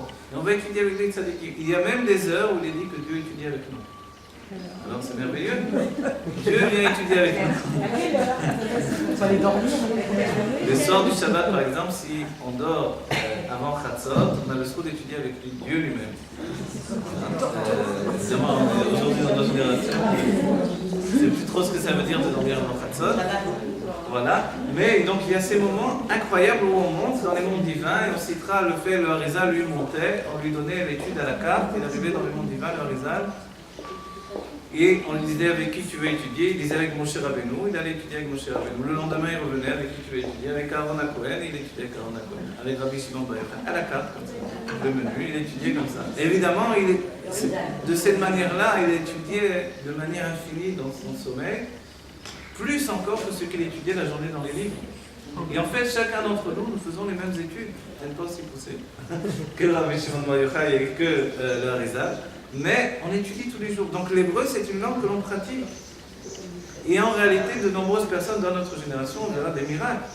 On verra des jeunes hommes ou des jeunes filles qui n'ont pas du tout ce qu'on appelle un cursus scolaire très avancé et qui pénètrent dans les textes de la Torah et qui expriment des qualités intellectuelles qui n'étaient pas du tout soupçonnées chez ces personnes-là et qui pourtant restent avec un langage simple et qui n'ont pas du tout un bagage intellectuel poussé, etc., et qui finalement arrivent à utiliser des notions de Kabbalah, de Chassidut très très poussées, et c'est le miracle de nos générations. Que ce soit des jeunes filles, des jeunes hommes, et même des enfants. Qu'est-ce qui se passe? Il se passe que cette langue, l'hébreu, c'est une langue que l'on a parlé dans le Gan Eden, avant de venir dans le monde, mais dans le ventre de notre mère, nous avons tous parlé. Et maintenant, quand on s'adresse à des femmes, c'est-à-dire que la femme est la yeshiva, dans laquelle l'enfant va étudier toute la Torah, vous vous rendez compte? C'est-à-dire que tous les enfants qui sont passés les uns après les autres, les enfants juifs, on entend bien, alors tous ces enfants-là ont étudié dans le ventre de la mère, donc la mère, elle est le Beth Midrash, vous voyez. L'enfant a étudié dans sa mère, vous vous rendez compte, toute la Torah, c'est une chose qui a pénétré en elle. Ça a pénétré en elle à un tel degré qu'avant les sages disaient la femme n'a pas besoin d'étudier la Torah. Pas parce qu'ils voulaient absolument interdire l'étude de la Torah, mais parce que ce n'était pas un besoin ressenti. Dans notre génération, on comprend que la femme a besoin de s'exprimer. L'expression, c'est le propre de notre génération.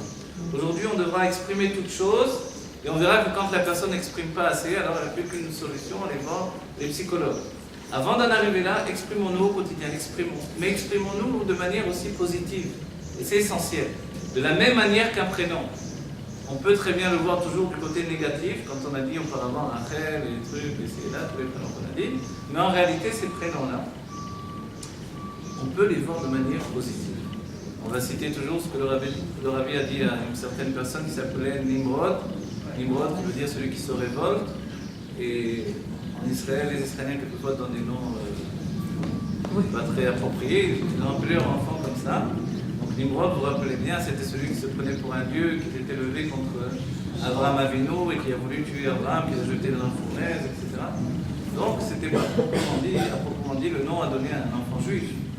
Et quelqu'un qui s'appelait Nimrod est venu voir le Rabbi, il a dit au Rabbi, je m'appelle Nimrod, je change ce prénom. Le Rabbi a dit non, tu ne changeras pas. Tu vas continuer à t'appeler Nimrod, qui veut dire celui qui se révolte. Et à la base, c'est celui qui se révolte contre Dieu. Donc il va dire, mais toi, tu vas te révolter non pas contre Dieu, mais tu vas te révolter pour Dieu. Et la personne est restée Nimrod. Elle s'est révoltée pour Dieu, elle s'est révoltée contre l'enfermement du monde, contre la galoute, l'exil, etc. Et ça, cette situation, c'est ça, c'est optimiser finalement notre personnalité, c'est l'essentiel. Optimiser, c'est voir la vie du bon côté, c'est ça la chassidut. On peut dire que quelqu'un est très bête, on peut dire qu'il n'est pas très intelligent. Vous la dire de la vie. Non, en fait, on peut dire qu'il n'a pas développé son intelligence. Et notre travail à nous, à chacun d'entre nous, le rabbi est très macpide, par exemple, que nous n'utilisions pas les termes « je n'ai pas de mémoire »,« je suis bête ». Le rabbi dit non, on ne doit pas dire « je n'ai pas de mémoire ». On doit comprendre « je ne sais pas utiliser ma mémoire », c'est une autre chose. Parce qu'il y a des choses que je me rappelle très très bien finalement. Des siècles après, je me rappelle mes vies précédentes en réalité. Mais des années après, on va passer dans un endroit, on va sentir une odeur qui va nous ramener à un plat cuisiné de notre enfance ou à une atmosphère, quelque chose de...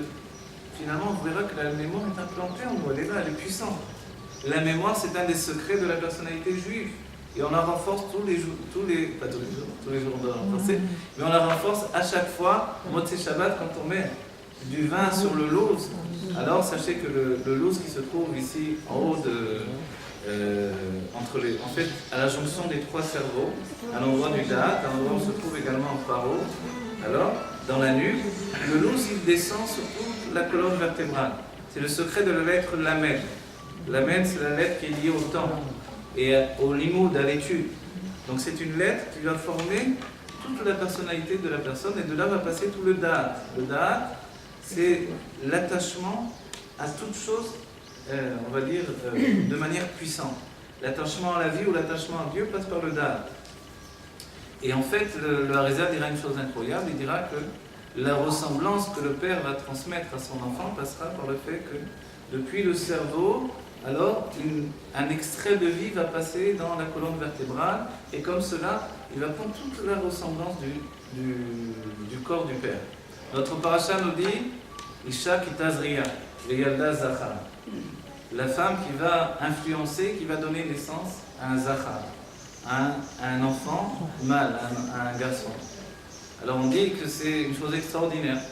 Les médecins se cassent la tête sur cette paracha et se disent ça semble extraordinaire mais pas réaliste. Et la Torah, elle soutient que oui, il y a une influence qui vient du côté féminin qui va donner naissance à un enfant.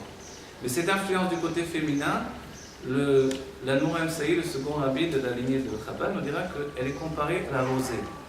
Il y a deux influences. L'influence masculine est comparée à la pluie et l'influence féminine est comparée à la rosée. La rosée, on va dire, qu'est-ce qui est le plus important? Quelle est la véritable bénédiction?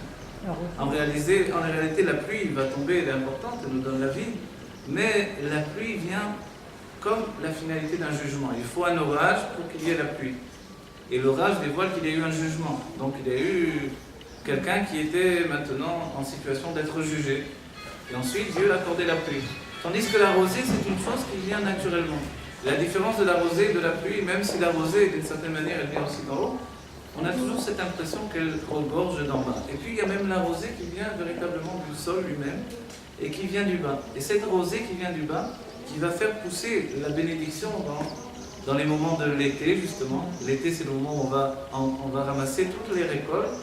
Toutes ces récoltes vont recevoir la bénédiction de la rosée. Et en fait, donc, qu'est-ce qui se passe ici? C'est la femme qui a la faculté de donner l'essentiel. Elle donne l'essentiel à l'enfant parce qu'elle va donner la rosée. Cette rosée, on va dire, cette influence que la Torah nous parle, la femme qui influence la première, qu'est-ce que c'est? La Chassidoute expliquera que finalement, c'est quand celui qui devait recevoir le premier va prendre sur lui de travailler. On dit que Dieu nous donne la vitalité, on prie tout le temps qu'il nous donne tout ce que nous avons besoin, mais quelquefois quand ça va pas, un jour je me lève du pied gauche, alors ça va pas trop. J'ai pas trop envie aujourd'hui, j'ai pas les nerfs. J'ai les nerfs. Ça va pas. Donc j'ai pas trop envie de servir Dieu. Un autre jour, demain ça ira mieux, je dirai les bénédictions du matin, je ferai ma croix, je dirai ma prière, je serai un serviteur de Dieu demain. Aujourd'hui j'ai pas trop la tête. Alors, en fait, c'est-à-dire qu'aujourd'hui ça ne vient pas d'en haut, puisque ce n'est pas venu à l'éveil comme ça, comme quelque chose de naturel. Alors à ce moment-là, les sages nous rapportent cette paracha, elle est expliquée dans la Chassidoute, il est dit que Isha Kitazriya, à ce moment-là, c'est la femme elle-même qui va influencer. Elle va d'elle-même, elle va influencer. C'est-à-dire qu'elle n'a pas le désir d'elle-même, mais elle va le faire de ses propres forces. Avant qu'elle ne reçoive l'engouement, avant qu'elle ne reçoive le plaisir qui vient d'en haut, elle va d'elle-même faire un travail. C'est-à-dire que quelquefois, on est complètement à côté de... Voilà, ça va pas du tout. Et quand ça ne va pas du tout, en hébreu on dit à la panim c'est totalement voilà. Et quand on est comme ça, qu'est-ce qu'on doit faire? On doit au moins assurer le minimum syndical du judaïsme et du service de Dieu. Et on doit faire ce que Dieu attend de nous. On ne va pas le faire des forces qui viennent de haut parce que là on n'a aucune. Ça ne va pas du tout, je ne ressens pas du tout Dieu, je ne ressens pas du tout une ashra, une influence divine. Alors je le ferai de mes propres forces. Et à ce moment-là, en réalité, c'est quelque chose de plus grand. De bien plus grand, et c'est toute la ma'ala, toute la grandeur de notre paracha. À ce moment-là, la femme va donner naissance à un fils. On va dire pourquoi un fils? Parce que c'est une femme. A priori, le système même, c'est de donner ce que l'on est. Si j'ai 4 shekels, je donne 4 shekels. Et je ne peux pas donner 8 shekels quand j'ai 4 shekels. Plus encore. Quand on est une femme, on va donner une influence féminine, on ne va pas donner une influence masculine. Or, ici, la femme va donner naissance à un enfant quand c'est elle qui va influencer la première. Comment ça se fait? En réalité, l'extraordinaire, c'est qu'il y a un don de la personne l'un vers l'autre. Ce qui unifie l'homme et la femme, c'est que la femme a besoin d'aller vers son mari, et pour que son mari puisse la comprendre, elle doit mettre en avant le côté masculin de sa personnalité.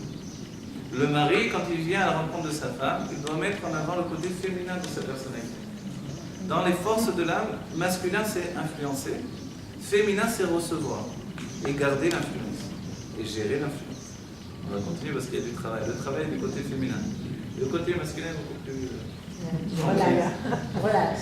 Voilà. Et en réalité, donc, quand la femme va vers son mari, tout à coup, au lieu de n'être simplement qu'un réceptacle, elle devient aussi celle qui influence. Et lui, en réalité, quand il veut s'unir avec sa femme, il ne peut pas simplement être celui qui influence, il faut qu'il devienne également un réceptacle. Et à ce moment-là, comme chacun fait un don de soi pour l'autre, finalement, c'est ce que chacun va influencer. Si c'est l'homme qui influence le premier, il va donner naissance à une fille, parce qu'à ce moment-là, il s'était fait réceptacle pour aller vers sa femme.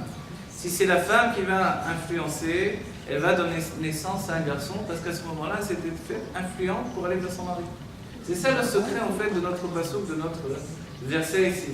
De la même manière, dans le service de Dieu, quand nous-mêmes nous influençons sans avoir reçu l'influence de Dieu, en fait, on croit qu'on n'a pas reçu l'influence de Dieu, mais c'est parce qu'il s'est fait réceptacle qu'on a l'impression qu'il n'est pas en train d'influencer. En fait, Dieu s'est fait réceptacle. Qu'est-ce qu'il attend? Il attend que nous fassions notre travail de mashpia, d'influence. Donc c'est nous, en tant que féminins, ça inclut les hommes et les femmes de ce côté-là, puisqu'on est habitué à recevoir de Dieu, on attend de lui, donne-nous tout le temps, donne-nous la vie, donne-nous le bien, donne-nous les enfants, donne-nous la santé, rien que donne-nous, on demande à Dieu.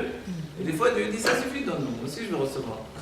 Alors, à ce moment-là, il se fait réceptacle. Et nous, on n'entend plus rien, on ne sent plus rien, on dit, ça y est, Dieu m'a abandonné. En fait, il n'a pas abandonné, il s'est fait réceptacle comme toi. Alors, qu'est-ce que tu dois faire? Il faut donner à Dieu à ce moment-là. Et quand on donne à Dieu, alors qu'on n'a pas du tout l'envie, on n'a pas du tout à ce moment-là, on est devenu influent et Dieu a pu recevoir comme nous recevons nous-mêmes. Vous vous rendez compte qu'est-ce qui s'est passé? Il s'est passé une chose incroyable. Il s'est passé que finalement, on a donné une raison de vie à toute l'existence humaine. Et ça, c'est une chose qui apporte la Géoula. Et c'est pour ça que la Géoula, ça ne sera pas le résultat d'un exil qui va enfanter un autre exil. Vous savez, quand Moshe a rencontré Dieu au Sinaï, au Sné, quand il y avait le buisson ardent, alors finalement Dieu a dit à Moshe, va leur dire que Ani Ekie Asher Ekie, je suis celui qui sera et celui qui sera ensuite. Alors Moshe a dit que ça veut dire ça. Je suis celui qui sera et celui qui sera. Alors Dieu a expliqué à Moshe, je suis celui qui sera dans cet exil-là avec eux, dans cette délivrance-là, et je suis celui qui sera dans l'exil à venir et dans la délivrance à venir. Moshe a dit quoi? Je vais leur dire qu'ils vont sortir d'Égypte, mais qu'ils ne s'inquiètent pas, ils vont entrer dans un autre exil, et Dieu, mais ils ne s'inquiètent pas parce que Dieu sera avec eux. Alors Dieu a dit, bon d'accord, alors dis-leur seulement, et qui est, ça suffira. Je suis celui qui sera avec eux dans cet exil et dans cette délivrance. Mais en réalité, c'est quoi ce système-là? De la sortie d'Égypte, on apprend que ce n'est pas un seul jour où on est sorti d'Égypte. Dans les Nevi'im, il est enseigné, il y a un maman merveilleux du Rabbi qui nous dit que Kimet Setera Meret Mitzrayim Arenu Niflaot, comme au jour de ta sortie d'Égypte, montre-nous des merveilles, tu nous montreras des merveilles. En fait, la question c'est pourquoi comme au jour au pluriel, c'est un seul jour on est sorti d'Égypte. En réalité, on n'a jamais arrêté de sortir d'Égypte. Et ça, c'est quelque chose d'essentiel. Si un seul jour on a pensé qu'on est sorti d'Égypte, c'est qu'on est vraiment dans l'enfermement le plus terrible de l'Égypte. Il est écrit dans la Torah, Aster, Astir et Panaï, caché, je cacherai ma face. Et le Baal Shem Tov dit que c'est la chose la plus terrible. C'est quoi? C'est qu'on ne sait même pas que Dieu est caché. La Noam Saïd dira une chose incroyable, il dit c'est comme un enfant qui s'est caché et qui attend qu'on le cherche. Et un jour, alors, la Noazaken lui-même, son père avait vu un enfant qui s'était caché et que personne ne cherchait et qui pleurait. On a dit pourquoi tu pleures? Je me suis caché et personne ne me cherchait. En fait, cette image-là, on ne sait pas pourquoi ça nous touche. On va dire c'est un truc d'enfant, c'est pas grave. Mais en fait, ça nous touche parce que ça révèle finalement quelque chose de profond en nous. Quelque chose qui est notre enfance, et notre enfance plus lointaine encore que ce qu'on pense. En fait, c'est la situation de Dieu. Il se cache pour qu'on le recherche. Mais Aster, Astir et Panaï, c'est que ce qu'il y a de plus terrible, c'est qu'on peut être dans l'exil, et puis on cherche même pas Dieu, tout va bien, ça va, super. Mais la raison même de l'enfermement, la raison même pour laquelle Eretz Israël est toute petite, c'est qu'on doit ressentir un enfermement de dire mais je veux le monde entier pour le judaïsme. Vous savez, quand je me rappelle après plusieurs années où j'étais resté en Eretz Israël sans sortir en route de Saleh, la première fois que je suis parti à Paris, je me rappelle, ça m'avait choqué le simple fait de voir qu'on ne pouvait pas manger. Vous ne pouvez pas maintenant aller acheter quelque chose à manger ici, là. C'est la maison. Voilà, il fallait chercher où est-ce qu'il y a un endroit où cette situation, tout à coup, vous voyez. Et ici, quand on entend parler en français, ici on se retourne, et évidemment c'est des juifs. Et là-bas, tac, on se retourne, c'est... Alors, ce simple fait-là, ces petits trucs-là, c'est rien, on va dire. Mais ces petits rien, là, ça fait qu'on se rend compte qu'on est en exil. Qu'est-ce qui se passe, on est en exil? Et combien ici en Eretz Israël, il y a déjà un aspect de la Géoula qui est dévoilé. C'est quoi l'aspect de la Géoula? C'est qu'effectivement, le judaïsme nous entoure de tous les côtés. On arrive en Eretz Israël, on est content. Ah, on arrive en Eretz Israël. Et tout de suite, le chauffeur de taxi commence à nous crier dessus, etc. On est revenu à la maison, tout va bien. Alors qu'en France, c'était oui, monsieur, bien sûr, monsieur, oui, pas de souci, monsieur. Voilà, c'est la différence. On va dire, quel style vous préférez? Excusez-moi, quand on voyage, on prend l'autoroute, je trouve que le pays n'est pas si petit que ça. C'est vrai, en réalité, vous avez raison. C'est pour ça que le premier sentiment de petitesse, en fait, c'est un sentiment qui est un sentiment chitsoni, on va dire, qui est superficiel. Quand finalement se trouve à l'intérieur de l'Israël, on s'aperçoit qu'elle n'est pas si petite. On l'appelle Eretz Tzvi. Vous connaissez cet enseignement-là? Eretz Tzvi, c'est une chose incroyable. C'est-à-dire que plus il y a d'habitants, plus elle se grandit. C'est la peau du Tzvi, on dit qu'elle se rétrécit. Mais après, en fait, on peut l'étirer, on voit qu'on peut l'étirer énormément. Eretz Israël, elle est comme ça. Plus il y a d'habitants qui viennent habiter en Eretz Israël, et plus elle s'élargit. Et c'était le miracle de Jérusalem. Quand on montait à Jérusalem, on arrivait, tout le peuple juif de toute Eretz Israël montait à Jérusalem. Évidemment, il n'y avait pas assez de place. On rentrait au Beth Amikdash, évidemment, il n'y avait pas assez de place. Et puis tout à coup, au moment de se prosterner, c'est pas juste à genoux, c'était vraiment les bras et les jambes écartés, il y avait de la place pour tout le monde. Et tout le monde, personne ne disait, ah, j'ai pas trouvé où dormir, c'était trop serré pour moi. Tout le monde avait de la place, tout le monde était accueilli, etc. On dit, mais comment ça se fait? De la même manière, on dit le Aaron à Kodesh, dans le Kodesh Kodashim, alors Eno Minamida, il a toutes les mesures qui dépassent totalement la pièce dans laquelle on va rentrer, et pourtant il rentre exactement dans la pièce. On n'a pas poussé les murs, on n'a pas raccourci les barres, mais il rentre totalement dedans. C'est-à-dire, c'est la situation de Makom chez No Makom, un endroit qui n'est pas un endroit. Et c'est le fait que Dieu est à proximité de nous. C'est-à-dire que Dieu, lui, il est Mekomo chez l'Olam, Velo Aolam Mekomo. Dieu est l'endroit du monde et le monde n'est pas l'endroit où il se trouve. En réalité, autour de nous, en nous, nous-mêmes, nous sommes Dieu et pas autre chose. Il n'y a que Dieu ici, mais l'aspect de l'exil, c'est la conscience de l'existence séparée de Dieu, qui fait qu'effectivement, on voit la matière du monde. On voit autre chose que Dieu. Quand on a pénétré dans la mer, ce n'était pas l'idée de traverser la mer. Ce n'était pas d'aller de l'Égypte, de passer par les lacs. c'était vraiment de rentrer dans la même, la spiritualité de la même. C'était quoi? De voir que Enon Milevado. Et voir que Enon Milevado, il n'y a rien d'autre que Dieu. Ce n'est pas de voir Dieu qui n'a pas de corps ni de forme de corps. Alors comment on voit Dieu? Puisqu'il n'est pas ce que l'on connaît, il n'est pas ce que l'on pense. En fait, on ne voit pas Dieu tel qu'on entend de voir quelqu'un. On voit Dieu dans le sens où on voit qu'il n'y a rien d'autre que lui. Que tout est Dieu. C'est ça voir Dieu. Voir Dieu, c'est voir qu'il n'y a rien d'autre que lui. Et ça va être notre conscience de la Géoula. Aujourd'hui, nous avons la conscience, ce qui s'appelle le Dat Arton, la conscience inférieure. C'est que voilà, le monde existe et Dieu on en parle, mais on ne le voit pas. Dans la Géoula, on pourra dire qu'on atteindra ce qui s'appelle le Dat Elion. Dat Elion, c'est que Dieu existe et le monde n'existe pas. Mais dans la Géoula, ce sera plus que ça. Ce sera une fusion des deux. Dieu sera visible à nos yeux. Dieu sera visible à nos yeux, totalement de manière visible, on le verra complètement. Mais en même temps, le monde ne sera pas effacé. Je pourrais avoir ma personnalité, et entre nous, il se peut que ce soit la chose qui nous fasse le plus peur, nous voir effacés dans notre personnalité. Assez souvent, il y a des personnes qui se disent, si dans la Géoula, il n'y aura plus de mal, il n'y aura plus de cruauté, il n'y aura plus de compétition, il n'y aura plus de... On va s'ennuyer un petit peu, non? On va s'ennuyer. Si les gens sont habitués à voir des feuilletons où il y a toujours des personnages très méchants qui font des histoires à tout le monde et finalement les gentils sont toujours très plats et inodores et incolores, c'est ça la Géoula, le personnage comme ça.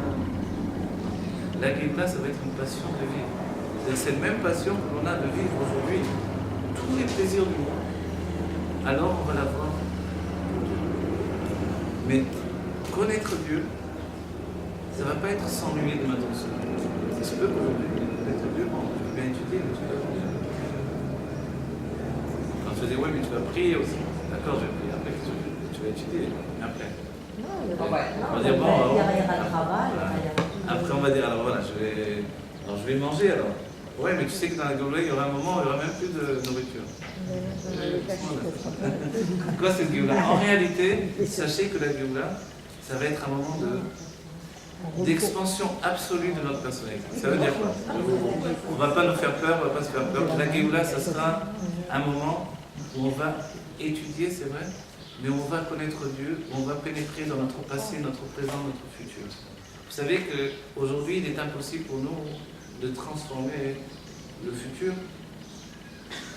On va dire, mais c'est possible, pourquoi? Parce que si je me conduis bien au quotidien, le futur sera un bon futur. De cette manière-là, c'est possible. Est-ce que c'est possible de transformer notre passé? Après, on a l'impression que c'est impossible. Ce qui était. Sachez que dans la Géoula, ça va être possible. Aujourd'hui, les sages nous disent que quand quelqu'un fait tchouva, il transforme toutes ses avérotes en srouillotes, en mérite. Et en réalité, c'est comme s'il avait fait des mitzvot quand il avait fait des avérotes. Tout se transforme. Dans la Géoula, il y aura un dévoilement de Dieu. Le nom de Dieu, c'est Aya Ove Veye Keechad. Il était, il est et il sera dans un même niveau. En vérité, dans la Géoula, on n'aura pas lâché notre passé. Non seulement on verra toutes nos vies passées, mais on verra également, il y aura Triat Hametim, la résurrection des morts de tous nos entités vivantes. C'est-à-dire, on va dire, ça va être comme une famille de nous-mêmes. On va se voir tel qu'on a été dans la vie précédente, et la vie d'avant, et la vie d'avant, et la vie d'avant. Jusqu'au Matan Torah, jusqu'en Égypte, on va se voir. On va se relever, on va avoir une famille de nous-mêmes. Et ça, en soi, déjà, ça va être extraordinaire. Non seulement on va retrouver nos parents, nos amis, ceux que nous avons perdus, mais il y aura notre personnalité dans tous les siècles à venir. On va tous se relever, et on va vivre avec nous sous plusieurs aspects. Et comme on va pénétrer dans le nom de Dieu, qui va nous permettre toutes choses, on va totalement être libre de tout faire, de voler dans les airs, de traverser des murs, de marcher sur l'eau, de faire tout ce qui est possible, qui nous paraît absolument impossible aujourd'hui, parce qu'on aura une totale emprise sur tous les 4 éléments de notre être, et puis les sens les plus profonds de notre personnalité, mais on pourra également remonter dans le temps. Et l'étaken et faire la réparation de notre passé. Quand on sera dans la Géoula, on sera dans le bien absolu. Mais quand même, il faut se dire quand même, c'est embêtant que j'ai fait toutes ces bêtises dans le passé. On a tout transformé en bien. Mais si j'aurais pu éviter ça. Dans la Géoula, on pourra retourner dans le passé et faire que j'ai tout ce qui était mauvais. On pourra réparer au moment présent de la Géoula, notre passé. Et ça sera finalement le fait de posséder le nom de Dieu qui était, qui est, qui sera au futur. Et quand on dit tous les jours Hachem Melech, Hachem Malach, Hachem Imlor, L'Olam Vaed, c'est ça l'intention. Que Dieu a gouverné mon passé, gouverne mon présent et gouvernera mon futur. Et ça, on va le vivre au quotidien dans la Géoula. On sera dans un moment d'infinies possibilités. Oui. Juste une question. On entend dire comme ça et on apprend aujourd'hui que la Géoula, c'est une décision. Que d'après le Rabbi, on est rentré en Géoula, que le monde est médical, et qu'on peut vivre en Géoula. Donc je voudrais juste savoir pourquoi vous parlez de ça au futur, si on peut la vivre aujourd'hui en décision, de décider de vivre, d'apporter à nos vies personnelles. Donc, alors on explique, les sages nous expliquent, ce sont des enseignements que le Rabbi va rapporter, c'est qu'il y a plusieurs facettes dans la Géoula. Il y a plusieurs époques de la Géoula. La première époque de la Géoula, c'est ce qui s'appelle Imot HaMashiach, les jours du Mashiach. Les jours du Mashiach, le Rabbi nous dit ouvertement, on a pénétré dans ces jours du Mashiach. Et il est dit dans les jours du Mashiach, on mangera beaucoup et on boira beaucoup. Ce qu'on fait, vous voyez, le monde de consommation n'a jamais été aussi grand. Mais on aura aussi une possibilité d'exprimer notre judaïsme. C'est la première période des jours du Mashiach. Dans la suite des jours du Mashiach, il y aura déjà Tchiat HaMetim, la résurrection des tzadikim, des plus grands tzadikim comme Moshe Rabbeinu, comme Aaron HaKohen, comme des grands tzadikim qui reviendront. Il y aura le Bet HaMikdash, il y aura le retour des exilés.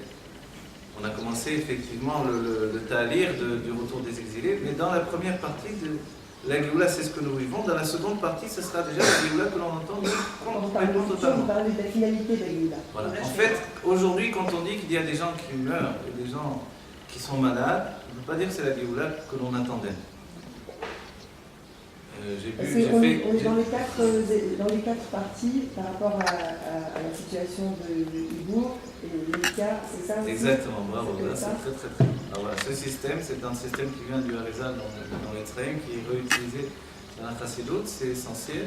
Effectivement, on a pénétré la gestation de la Géoula, la gestation des jours du Mashiach. Et on voit que tout est en route. On ne peut pas dire que c'était comme avant, non? Le simple fait que vous soyez ici à étudier des choses extrêmement profondes, ça démontre bien que c'est déjà la Géoula. Mais ce n'est pas la Géoula qu'on attendait définitive et totale. S'il y a un seul être dans le monde qui souffre encore, ce n'est pas la Géoula. Si le matin, je n'ai pas envie de servir Dieu, c'est que ce n'est pas la Géoula, etc., etc. Donc, la délivrance, elle est claire et nette. C'est une délivrance effective. Mais elle a ses cycles. Et effectivement, maintenant, on est dans les premiers temps des Imot HaMashiach, des jours du Mashiach. Donc on voit le monde n'est plus opposé en fait à l'expression du divin et à la venue du Mashiach. Et il commence à devenir véritablement un réceptacle pour dévoiler Mashiach. Donc c'est ça. C'est le travail vers lequel le Rabbi nous a poussé, nous a dit faites de toutes vos forces pour amener la Géoula maintenant. Il doit le faire. Tout doit être à même d'accueillir Mashiach. Ce cours, il est essentiel qu'on doit parler également de Mashiach et d'accueillir la Géoula. C'est pour ça que l'on se réunit, parce qu'on ne peut pas juste dire venez, on fait un petit cours dans l'exil. Non, on peut faire un cours pour finalement aboutir à la Géoula également. Sortir de l'exil et pénétrer dans une délivrance personnelle. C'est-à-dire que si le monde est en Géoula et que moi j'ai encore des problèmes à la banque, je vais dire bon, c'est super, putain, je suis content. Mais voilà, j'ai pas de quoi payer mon loyer, j'ai dit c'est super, c'est la Géoula pour tout le monde, mais moi ça va pas. Alors, non, ça va pas. Donc la Géoula, ça doit être que tout le monde est bien. Que vraiment tous les juifs vont être riches, etc. Comment y arriver? Hein? Comment on va y arriver? Comment on va y arriver? Alors, vous posez une question essentielle. À dévoiler le bien dans chaque... Je vais vous dire un enseignement, on va dire... Et c'est possible, Oui, c'est possible, bien sûr c'est possible. Le Rabbi, quand il a expliqué, quand il a chauffé tous les chassidim et puis en boule de neige tous les autres juifs, ce jour de Kor Nissan, le Rabbi a dit qu'il fallait vraiment vouloir et s'entêter 10, 9, 8, une seule personne par porter. On va dire qu'est-ce qu'il faut faire. Alors, il faut comprendre qu'il y a deux facettes comme toute chose. On a dit qu'il y a le corps et l'âme. On a dit dans les lettres également, il y a le corps et l'âme. Dans la Géoula, il y a le corps de la Géoula et l'âme de la Géoula. Le corps, c'est effectivement le réceptacle du monde. On est en train de faire que le monde devienne un réceptacle pour la Géoula, pour recevoir la face du Mashiach. l'âme de la Géoula, maintenant, elle ne peut pas se trouver uniquement dans l'action matérielle. Elle doit se trouver dans, finalement, la conscience spirituelle. Comment Adam Arishon est sorti du Gan Eden?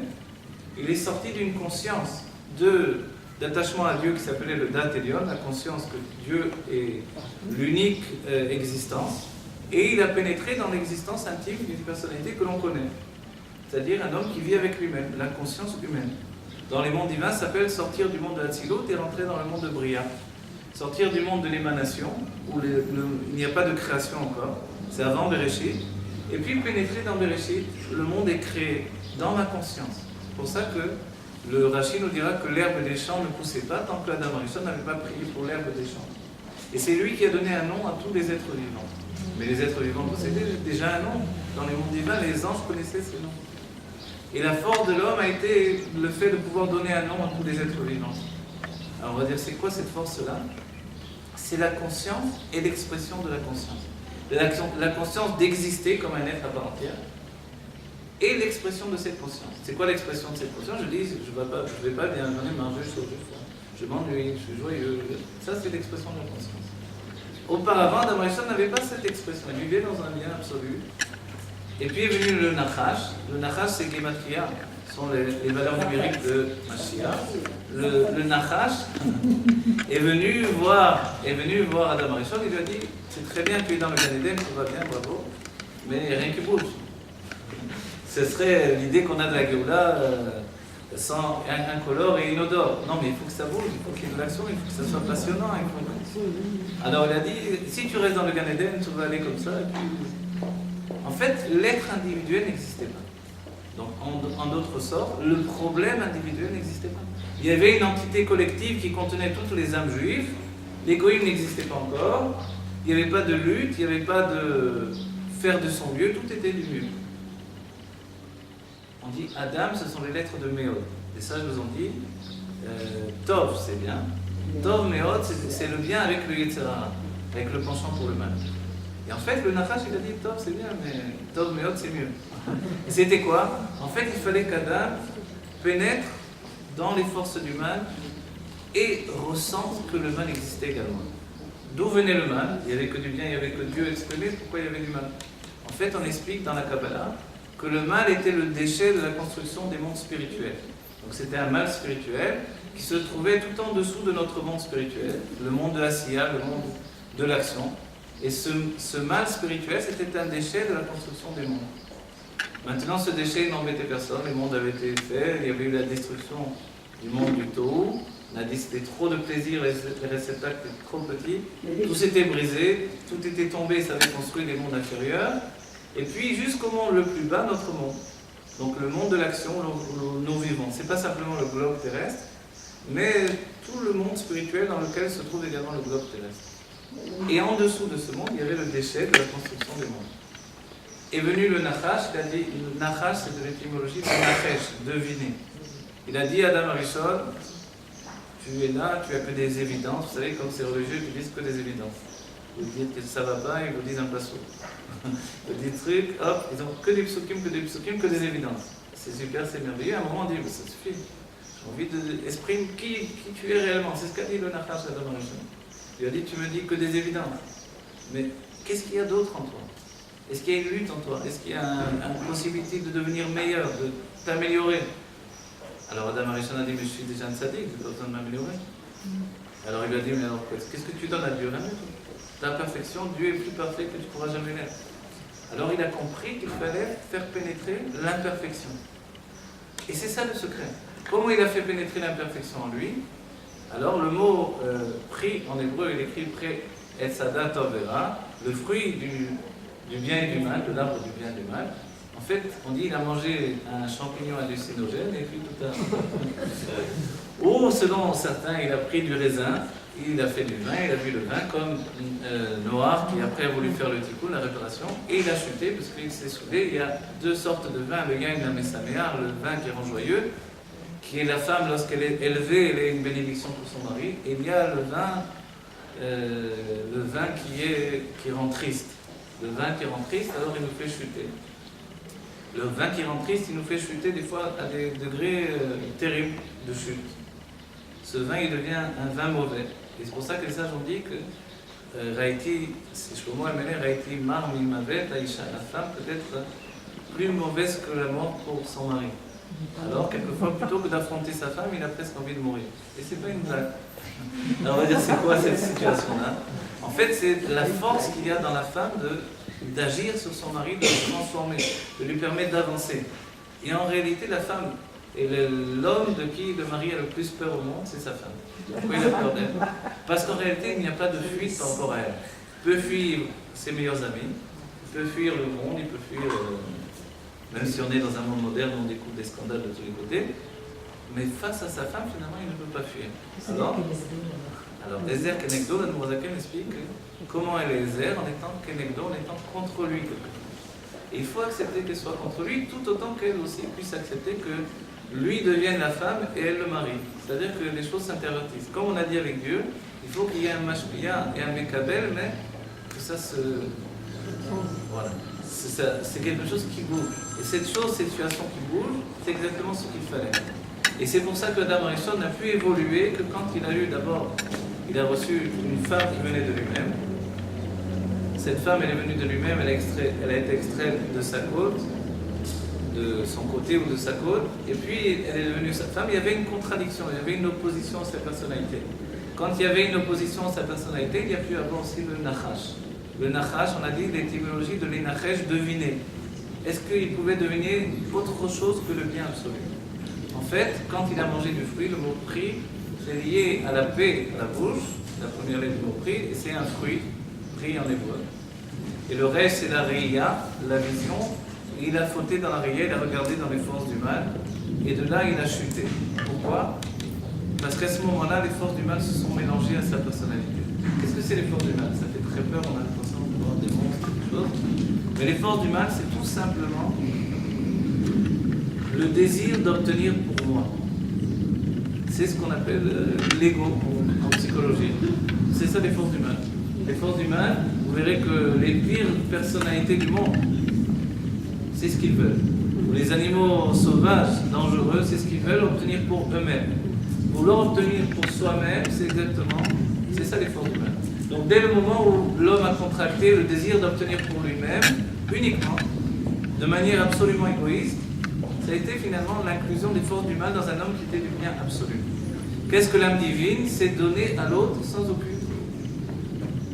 aucun cheshbon. Et c'est vrai que l'une des choses qui choque quand on étudie le Tanya, le début du Tanya, ça m'est arrivé d'enseigner plusieurs fois le Tanya, au début ça fait toujours un électrochoc, quand le Tanya nous dit que finalement, alors que c'est une phrase qui est rapportée dans les sages et qu'on connaît très bien, c'est que les goïms ne font jamais rien s'ils n'ont pas d'intérêt à faire la chose. Donc finalement, le bien du monde en général, c'est un bien qui est toujours sous le couvert finalement d'un intérêt.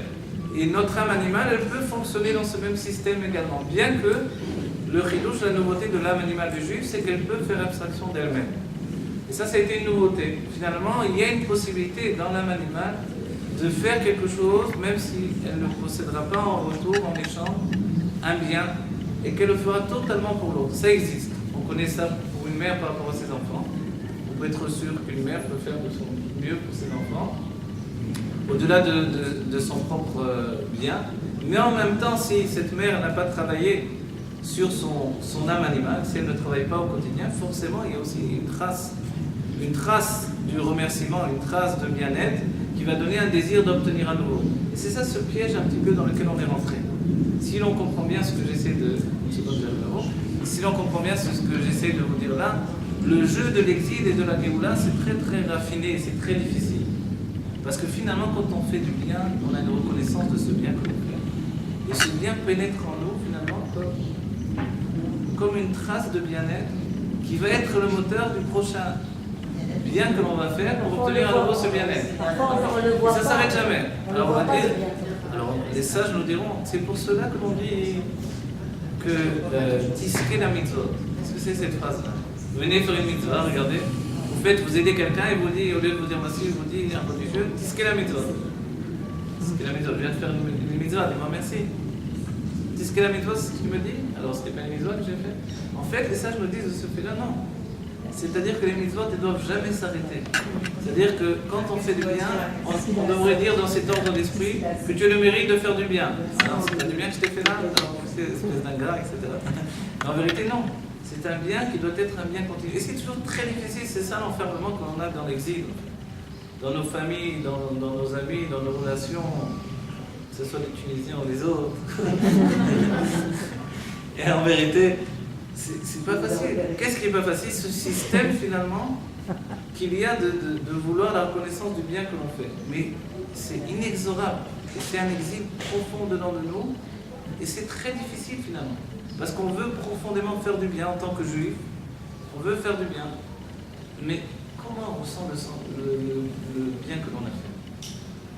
Les sages nous disent que si nous avions l'entité, la pensée d'un tzaddik, on comprendrait que je n'ai pas fait de bien, c'est Dieu qui l'a fait à travers moi. Pardon. Si l'on... Ouais, vous avez raison de dire. Si nous étions comme les tzaddikim, une merkava, un véhicule pour la volonté de Dieu, le bien que l'on aurait fait à ce moment-là, ça aurait été juste le bien que Dieu a fait à travers moi. Vous voyez? Il y avait le Rabbi Rayatz, quand il était enfant, le Rabbi Rachab avait demandé à son fils, il y avait un juif qui était venu, et qui avait besoin d'une somme d'argent pour investir, pour gagner un peu d'argent. Et puis, le Rabbi Rayatz avait appris les Mishnayot par cœur, et en apprenant ces Mishnayot, il recevait de l'argent. Et avec cet argent, il voulait s'acheter une montre. Il dit pourquoi une montre? En fait, pour pouvoir régler son avodat Hashem. À telle heure, il se levait, à telle heure, il priait, à telle heure, voilà. Il voulait exactement régler son avodat Hashem. On dit donc c'est une montre de tzadikim, une montre de tzadik. Et voilà qu'arrive un juif qui avait besoin d'argent. Son père, le Rabbi Rachab, n'avait pas d'argent. Il a dit à son fils, est-ce que tu peux lui prêter l'argent? Le Rabbi Rayatz, c'était un enfant, il s'est retrouvé comme ça, mais cet argent, je veux l'utiliser pour avoir une montre pour le service de Dieu. Et son père lui a dit, c'est une grande mitzvah de prêter un juif. Alors il a prêté l'argent à ce juif. Et voilà que le temps est passé, et ce juif ne lui rendait pas d'argent, et il ne semblait pas du tout avoir l'intention de lui rendre l'argent.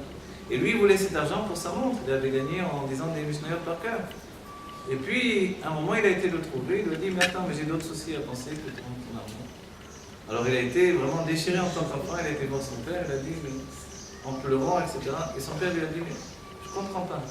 Tu as déjà été payé de ta mitzvah en ayant fait la mitzvah. Tu as déjà été payé en lui prêtant cet argent. Tu as fait une mitzvah. Tu veux aussi qu'il te rende cet argent? En fait, tu dois déjà, toi, être suffisamment content de lui avoir prêté cet argent. S'il te rend cet argent, ce serait une autre chose. Mais pour lui, c'était très difficile. Alors, il n'a pas compris. Il a dit, mais je lui ai prêté cet argent, je veux qu'il me la rende. Il a dit, mais si je ne lui avais pas prêté cet argent, il n'aurait pas eu. Et le Rabbi Rayatz et le Rabbi Rachab, son père, lui a dit, mais attends, je crois que Dieu avait besoin de toi pour lui prêter cet argent. Tu as eu le mérite d'être l'instrument de Dieu pour lui prêter cet argent. Soit le plus heureux des hommes de ce fait-là. Et en fait, c'est très dur pour nous de vivre comme ça, avec cette idée-là. J'ai juste été un véhicule pour que Dieu transmette quelque chose. Mais quelquefois, il peut très bien avoir de l'argent qui se trouve par terre, on le trouve. Qu'est-ce qu'on va faire? Les choses sont toujours à deux facettes. On nous dit par exemple, les sages nous disent une chose incroyable, ils nous disent que si je trouve de l'argent, et que effectivement, il n'y a aucun siman, il n'y a aucun signe, etc. Cet argent, je peux le prendre, le mettre dans ma poche et c'est fini. Si effectivement un jour c'est un portefeuille, une carte d'identité, etc., je dois la rendre à son propriétaire, évidemment. Alors, mais il y avait une histoire comme ça.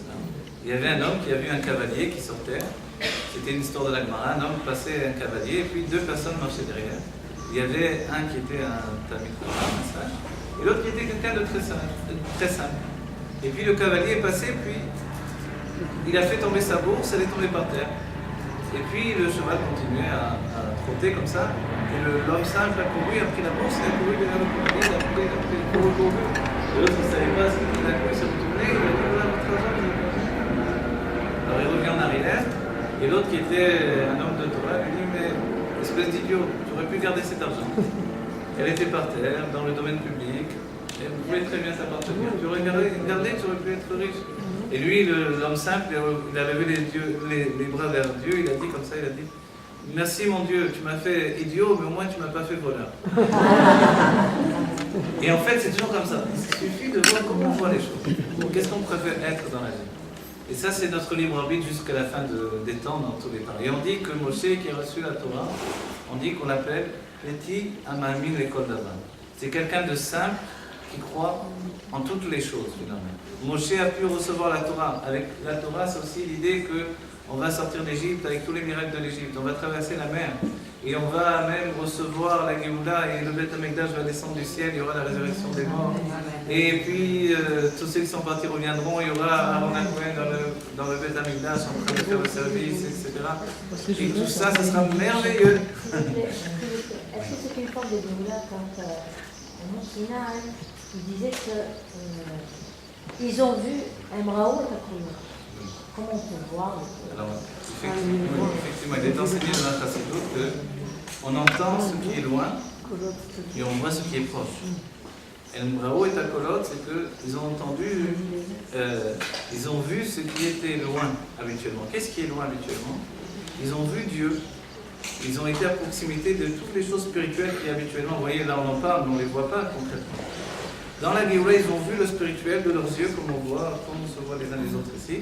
Et ils ont entendu finalement quoi? Ce qui se voit. Okay? Parce que la suite c'est aussi Verao et Tanishma. Ils ont vu ce qui s'entend. C'est-à-dire que le monde qui était habituellement proche est devenu loin d'eux. Et tout à coup, Dieu était proche d'eux. Les choses se sont interverties, inversées. Et ça, c'est un effet de, effectivement, la Géoula. La Géoula, ça va être que finalement, vous allez voir que toute cette matière autour de nous, ce sont les noms divins qui composent toute la matière autour de nous. Et cette matière, elle est totalement libérée de tous les enfermements, mais à nous de la libérer. L'Admorazaken se trouvait avec Rabbi Levi Yitzhak de Berditchev. Il y avait eu un grand mariage, il était dans une bête à Knesset, il était bondé le monde. Et le grand tzaddik, Rabbi Levi Yitzhak de Berditchev, dit à l'Admorazaken, le Balatania, lui dit, écoute, pourquoi on va déranger tout le monde pour sortir de la bête à Knesset? Viens, on va passer du côté du mur. Donc on va traverser le mur. Et l'Admorazaken lui a répondu, mais c'est pas tout ce que nous on peut faire, qu'on peut faire devant tous les autres. En fait, l'idée même de l'Admorazaken, c'était de ne pas démontrer un service de Dieu qui transforme totalement le monde naturel. C'est bien que dans notre génération, on a vu que quand certaines personnes sont venues voir le Rabbi Lubavitch en train de prier et tout ça, ils s'attendaient à voir une chose extraordinaire. Ils voient un homme qui prie normalement, qui prie très vite. Il prie, on va dire, qu'est-ce que c'est? Pourquoi il prie si vite comme ça? Pourquoi tout est normal? Pourquoi rien n'est... Le Baal Shem Tov, quand il priait, il avait la tête renversée en arrière, qui atteignait le niveau de ses genoux, les yeux exorbités. Personne ne savait son talit, il bougeait tout seul. L'eau qu'il y avait autour de lui commençait à bouillir, parce qu'à l'époque, il n'y avait pas le courant comme nous, donc des barriques d'eau. Les eaux bouillaient comme ça. L'Admorazaken lui-même, ceux qui étaient autour de lui, quand il priait, ils se sentaient brûlés, ils s'éloignaient. Donc on voit qu'il y avait des choses qui se passaient, mais quand même, finalement, le but, c'était de faire qu'il y ait moins de miracles apparents. Jusqu'à arriver à notre génération, en fin d'exil, on ne voit plus tellement. Voilà, où sont les tzadikim? Inconnus au bataillon, on ne les voit plus. C'est fini. Qu'est-ce qui se passe alors? De là, l'enseignement de ce jour du Rabbi, c'est que vous devez faire tout ce qui est en votre pouvoir pour apporter la Géoula. Chacun d'entre vous. On ne peut pas attendre. Shlomo Améler a voulu apporter la Géoula à son époque. C'est pour ça qu'on l'a critiqué, parce qu'il s'est marié avec trop de femmes, etc. Il a pris trop de chevaux. Les chevaux, on explique dans la Chassidut, c'est la force des mots. La force des mots, c'est la force de... Vous voyez, nous, par les mots, on a voyagé. On a juste dit des paroles après. C'est des paroles, des paroles, des paroles. Et puis, les mots, ça nous a transportés. On voit même la Géoula, on voit des tas de choses. Ça, c'est la force du mot. Et c'est le sous, c'est koarsos en hébreu. Le koarsos, vous voyez, le sous, c'est sa mère et vav. C'est la base de tous les... Jusqu'à aujourd'hui, on dit 2 chevaux, 4 chevaux, 100 chevaux. Dans toutes les langues du monde, on appelle des chevaux. Mais il n'y a plus de chevaux depuis longtemps. Alors, mais si vous prenez comment s'écrit sa mère et vav, alors, le vav comme ça, si vous le mettez, le vav sur les 2 sa mère, ça fait la base de tout. 2 roues et quelque chose pour s'asseoir dessus. Voilà. Ça fait un vélo, ça fait tout ce que vous voulez. Et c'est d'entre les choses qui sont le sous, c'est ça. Le koarsos, la force des mots, c'est ça. Sous verosvo, les chevaux et les équipages dans la mer, c'est ça le secret de la parole qui a été ouverte. Le peuple juif est sorti d'Égypte où ils étaient enfermés, ils n'avaient plus à parler, à s'exprimer. Ils sont arrivés devant la mer s'est ouverte et la bouche de Moshe s'est ouverte en même temps. Moshe bégayait, n'arrivait pas à parler. Tout à coup, il s'est mis à chanter. Qu'est-ce qui se passe? On est passé d'un stade où, en fait, Et juste avant, quand il a essayé de parler, Dieu lui dit, pourquoi tu cries vers moi? Je suis pas sourd. Alors, c'est moi qui ai fait l'oreille, je suis pas sourd, je peux me parler tranquillement, j'entends tout. Alors en vérité, c'était un manque c'était du taux, un manque on dirait en hébreu, de issou, d'équilibre dans la personnalité de Moshe. Et en fait, le koarsou, c'est ça, c'est la force des mots qui nous permettent d'atteindre des niveaux plus élevés, et même le tunnel que dont chacun de nous, quand on quitte ce corps, on passe par un tunnel. Ce tunnel, dont nombreuses personnes, juifs et non-juifs, ont vu un tunnel, c'est ça, c'est le source. L'entrée du tunnel et la sortie du tunnel, et le vav, c'est le conduit même du tunnel. Voilà, et sous la Me'arat HaMarpela, quand on va à la Me'arat HaMarpela, là-bas il y a ce tunnel où toutes les âmes vont passer par là-bas, c'est ce tunnel qu'ils voient en fait. Et en fait, et que Dieu préserve même quelqu'un qui va fumer de la drogue, c'est aussi un source qui lui permet de voyager, etc. Vous voyez, donc c'est un moyen de sortir de ses limitations. C'est ça le secret de chacun des mots en hébreu. Et en fait, donc, pourquoi maintenant il avait pris de nombreuses femmes, Shlomo HaMelech? Parce qu'il voulait apporter la Géoula tout seul. Il s'est dit, les Juifs vont partir en exil dans le monde entier, je ne vais pas laisser faire ça. Je vais amener le monde entier jusqu'à moi. Et effectivement, il y avait une telle sagesse que tous les goïms venaient, il s'est marié avec toutes les filles des rois du monde. Il s'est dit, comme ça, il n'y aura pas besoin d'exil dans le monde entier, il va apporter la Géoula tout seul. Et Dieu a dit, non, c'est pas possible. La Géoula ne doit pas venir d'un tzaddik, d'une âme de Hatzilut, elle doit venir d'un juif simple. Comme nous. Un juif qui a du Yetzirara, qui se demande s'il va aller prier ou s'il ne va pas aller prier, s'il va faire la bracha, s'il ne va pas faire la bracha. Un juif qui est toujours en lutte dans chaque chose au quotidien. Vous croyez que c'est bon, on a terminé avec ça? Non, chaque jour ça recommence. Alors, il y a même un proverbe dans la Chassidoute qui dit, j'ai étudié la Chassidoute, Venisharti Ota Beima. Je suis resté le même animal. Le même animal, c'est que mon âme animale est toujours là, est toujours attachée au corps et au désir.